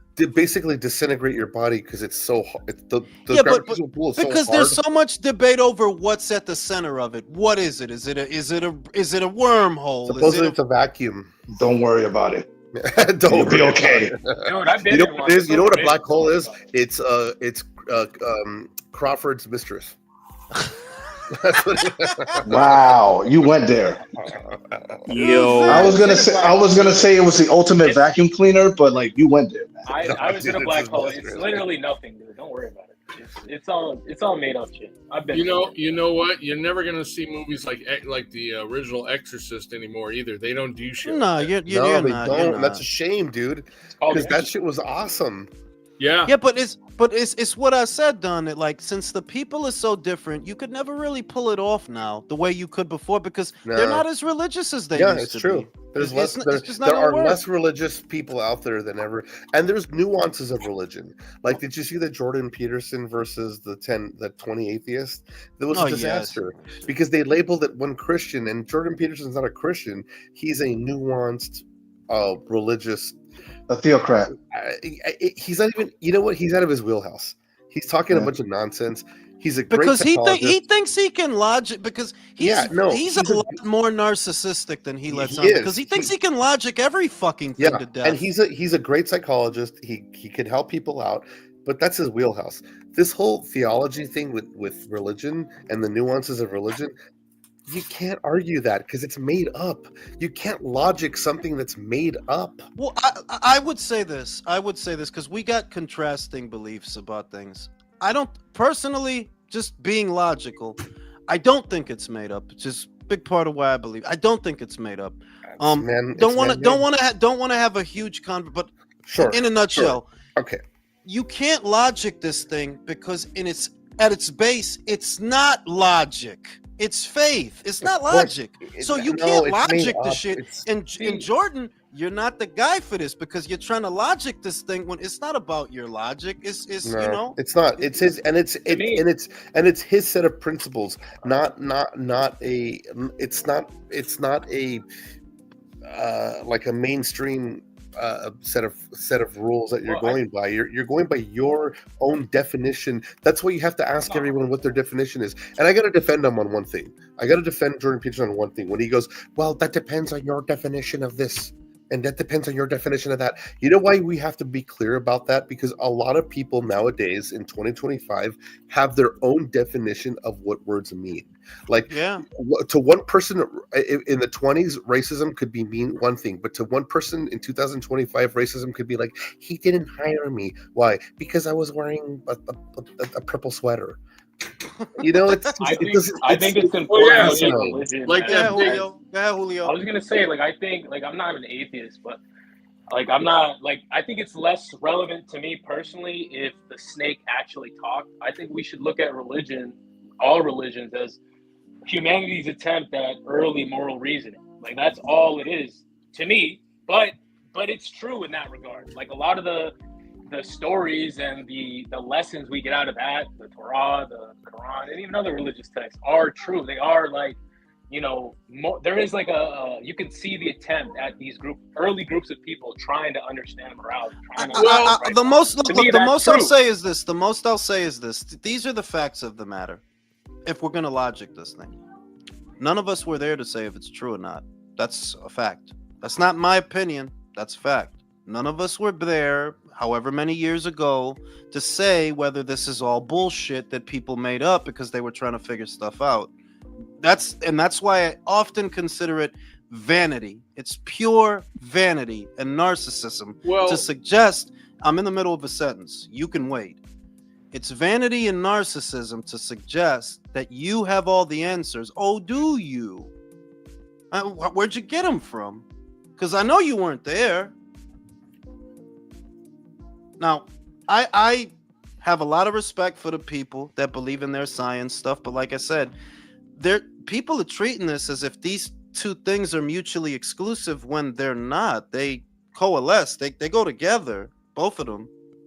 It's not that science isn't real. No, it's very real. You can tell. But you're too fucking small to see the whole picture. And that's what you don't want to accept. You are on a speck of dust in an expanding universe, and you think that while sitting on the surface of this speck of dust, you figured out the secrets of the universe. That is vanity. It's narcissism. You can never see the whole thing. You got to accept that. Well, yeah, we're never gonna fully understand. Two, if you look at most of all the religions, I call them universal threads because there's certain things that, regardless of the religion, it runs through every one of them. And I think it's beneficial to look at the universal threads instead of getting caught up in all the dogma. Well, yeah, I mean, and we know that religion was weaponized by people in power. You know, like we know that basically religion turned into something perverse and a political tool. So it's a tool to control people and to manipulate and control the thoughts of people. But one thing you're hitting really good there is that we don't know. A lot of what we do know is mathematical and it's applied science. It's hard evidence in mathematical. Like we know what 1 + 1 is and what mathematical equation explains what I'm trying to say is that we have. I'll give it to you this way, Don. I'll give it to you this way, Don. Math is not real. Math is us trying to interpret things. It's not real. You don't touch math. We don't touch math, but it's theoretically like it's that. Those are just math. While useful, I'm not saying it's not real. It is very useful. It's while useful, of course, and applicable and practical. Yeah. Who's it practical to though? Is it practical to the fish? Is the fish sitting around doing math? But dude, no, take it a step further. It's us. It's just us. These are concepts that we use, and I'm pretty sure that in the animal kingdom there are things that other animals do, not us. Other animals that they do. Thinking patterns. Primordial instincts. There you go. Yes. I equate a lot of these. I equate a lot of these absolutes, and that is why I call it vanity. It has to be that. But that's why we can do math because we're the intelligent species on Earth. Are we? There are primordial. See, here's instincts. Can I give you an example? Okay. Let me give you an example. I'll give you an example. And I literally had this conversation. Okay, shut the fuck up. I literally had this conversation just the other day. We keep saying that we're the intelligent ones on planet Earth, but we're the only ones that are butchering our own planet. The stuff we eat every day, we know it's going to make us sick. We eat it anyway. So are we the intelligent ones? Are we? On a long enough timeline, what we look like is a bunch of fucking morons. Sure. Well, we're intelligent, but compared to nature, we're not. Because nature is a lot. Look, here's another example. Mankind tends to pride itself on its civilization, right? Its ability to build civilizations. But when you really pay attention, it wouldn't take Earth all that long to overtake all these civilizations if we don't keep them up. It wouldn't take long. So once again, I just see the common theme. The common theme is narcissism, and you that's what I was alluding to. We haven't even been here all that long. I would like to add, though, real quick. I just wanted to add, there's an intrinsic humility to religion that I appreciate, because there's like it's scientism, this idea that, okay, math is important and it's been indispensable into our progression as, a species, but like, there's no math equation that explains why, like, your passion for film or your passion for boxing, why you love your mom, why you love your dad. That's something different. Like, the idea that you can reduce everything to the scientific method, to me, is the most irrational. Like, it's almost to me, religion makes more untrue, sense. Because I'll tell you right now, there's a scientific reason. There's a scientific reason why we have progressed this long, and Jules was hitting on it. It's narcissism, right? Well, narcissism is in effect a scientific reaction to survival. Now, if we were not narcissism, we would not survive. We wouldn't have made it this long. That's a very all of us here. Hold on, all of us here are a product of survival. You think that our bloodline, as long as humans have been alive, how did we get here? We think we were just born yesterday out of nothing. Like, no, of course not. We got here because of narcissism. But wait, can I say this? And this is, this is a debate, not nobody attacking anybody, right? But if we say that humans have survived this long because of their own narcissism, right? Yes. Are we also saying that other animal species have that same thought capacity to where they're narcissists too? Cockroaches are narcissists.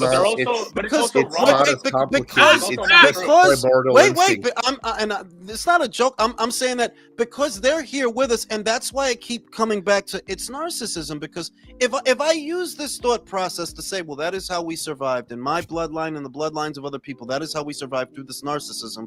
There are animal species species that are here with us. Are they narcissists? There's No, bacteria here. Are they narcissists? The idea that narcissism is the driver of civilization is also false. It's cooperation. Literally, without having the ability to be creative, to reason, why don't your parents why didn't they just abandon you in the wilderness when you were born? Because they built those social bonds to exist because together. you know what? Animals cooperate with each other too, and in the animal world, the insect world, all that. There's a lot of species where where it's mutually beneficial, and they, look at ants and aphids. Ants protect aphids on the plant, but they feed off the liquid they excrete off the back of them. The distinction is that we have the capacity to reason morally, and animals and bugs don't. And that's not. But my whole point is, my whole point is this: is that cooperation is not just with us; it's also we're all designed to survive. Every living organism on Earth is designed to survive. That's what we're designed for. And some of us are more intelligent or more complex than others. So you can't equate animals or insects. Do you know why I disagree? Do you know why I disagree? If we're all designed to survive, yes, I'm cool. We're all I mean, that's what. Yeah, generally, that's what everything does. It tries to survive. Yes. But I guess if the measurement for our intelligence, if the measurement is supposed to be our ability to survive, then that makes us morons because we're the ones killing our own planet and ourselves for a bartering system. So So we're morons then. We're not as intelligent as I never said we weren't morons. I never said human beings were not morons, but there is a common thread between every living thing, and that's survival, right? But the way human beings do it, because of the complexity of our minds, is that we do it at any means necessary. So that means that we could sacrifice the safety of the earth, we could sacrifice the safety of other people around us for our own survival and greed. So we take it a step further. We could destroy the whole planet just to make sure that we could destroy that. We could in the pursuit of our own survival and our own greed, we will take it a step further because then you start getting into human psychology. So how do we develop civilization then? If we're all just greedy, evil people, why are we not killing each other right now? Honestly, with a lot of questions going on at the same time. Honestly, with all the stuff that we see in this world and we live in it, we're living in it. We didn't make all of it. That's intelligent design, which to me is a case for God. Intelligent design is we didn't design propaganda. Intelligent design was a propaganda term. Hold on. Intelligent design was a propaganda. I'm not using the propaganda term. I'm just saying that when I see the way things are, it's not an accident. Nothing is an accident. After a while, you get old enough. Yeah, nothing's an accident. These things are purposeful. They didn't happen by accident. Now, some people in the science space, not all of them, because I haven't heard everybody say that, but they talk about our existence as if it's a happenstance, and I'm like, nah, homie, I don't see that. I see purpose. Well, we have to have purpose as human beings. We should have purpose, and I know a lot of people that don't have any purpose. Newsflash: we don't know what the purpose is, though. Well, it could be it could be the safety and security of your family. It could be. Quick question, Jules. You said every human has to have a purpose. Is that why every religious figure tries to sell? No, I didn't say that. No, I didn't say that. I said I look at us, the way we're built, and I see purpose. I see design. That's not an accident. No, this is engineered on a greater scale than a man can understand. But a man is so vain, he can't wrap his mind around the idea that that there is something above you. It's so big you can't see it. But you, on your little blue speck in the vastness of space, we don't know. We don't know the opposite, though. That's the thing. From this vantage point, what you have to admit is that your sight is limited. Yeah, you can't see all ends. I will be the first to admit that I have no idea. I can't say I'm an atheist. But when I get in my space shit, and I just think about this. In my space shit. I'm in the middle of a sentence, bro. When I get in my space shit and I think about how big they describe space as being huge, infinite, and it's still expanding, right? Massive. And we are on a dot, a blue dot. And we're just on the surface of the blue dot. You can't see us from space, like they can't see me, you see what I mean? We're tiny. How the fuck can these grains of dust assume that they can see all ends of the universe? How?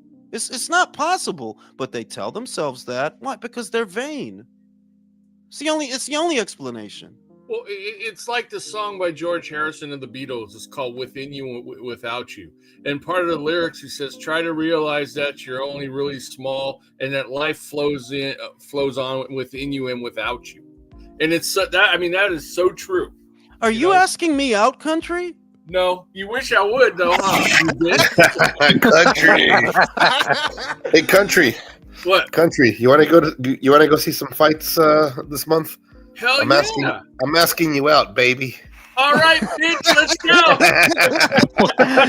But you also said, by the way, this convo will carry over to the Brian Norman Jin Suzuki fight for the next 6 hours. Good night, fellas. Yeah, that's true. Listen, I'm gonna peace out. I'm gonna watch. Jin's I'm gonna watch reruns with my wife. I'll talk to you guys later. Hey, Don, before you go though, we'll do that, man, for real. Yeah, for sure. We'll get together. Dude, Take Jin it easy, guys.